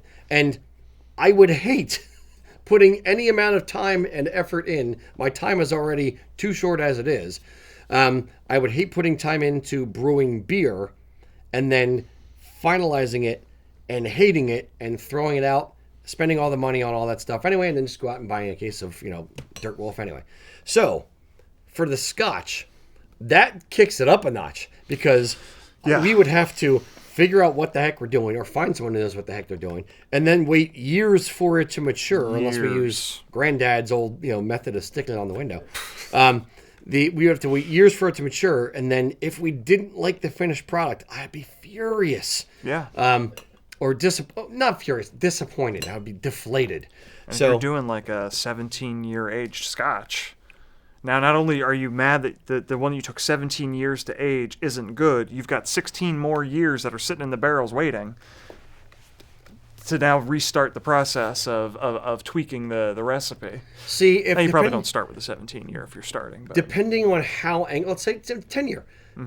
Depending on how angry I got, it would be a Hulk meets Prohibition era anger at barrels, just smashing stuff to get rid of all the Scotch that I didn't like. And I will not be bullied by that.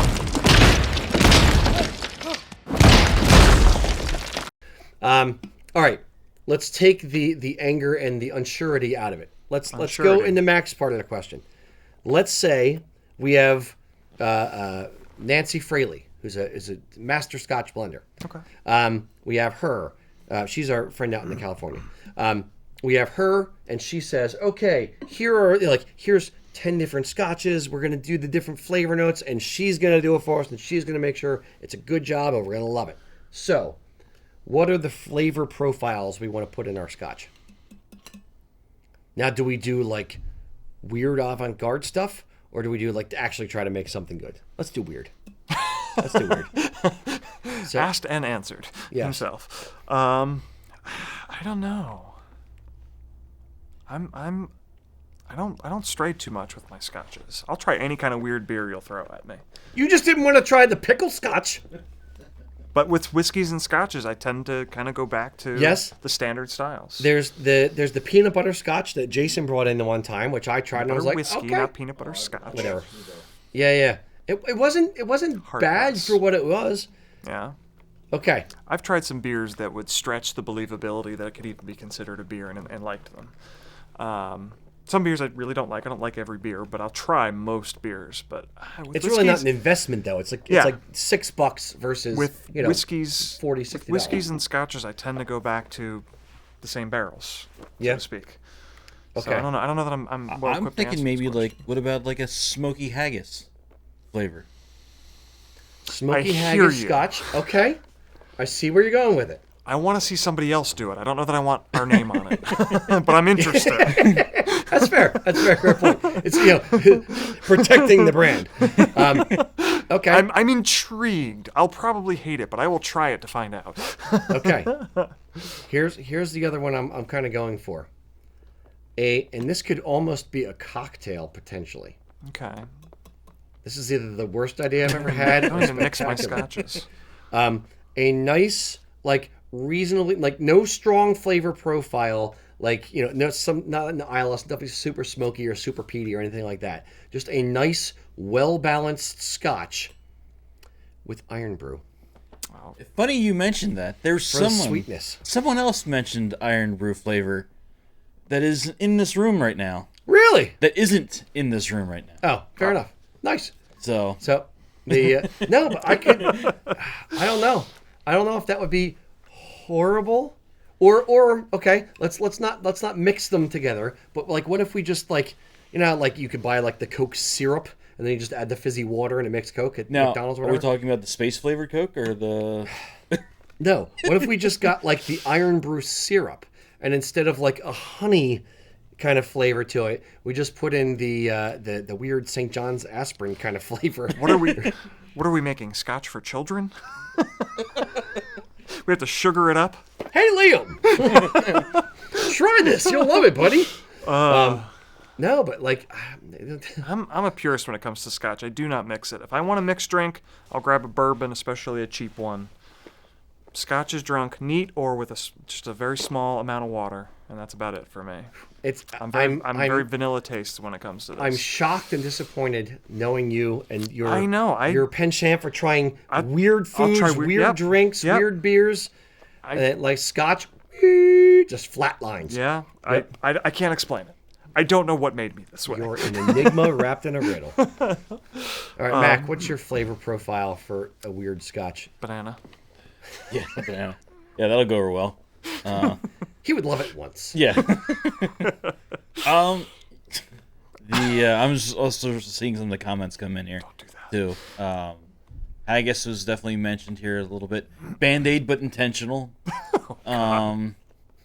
So Ban them from the comments.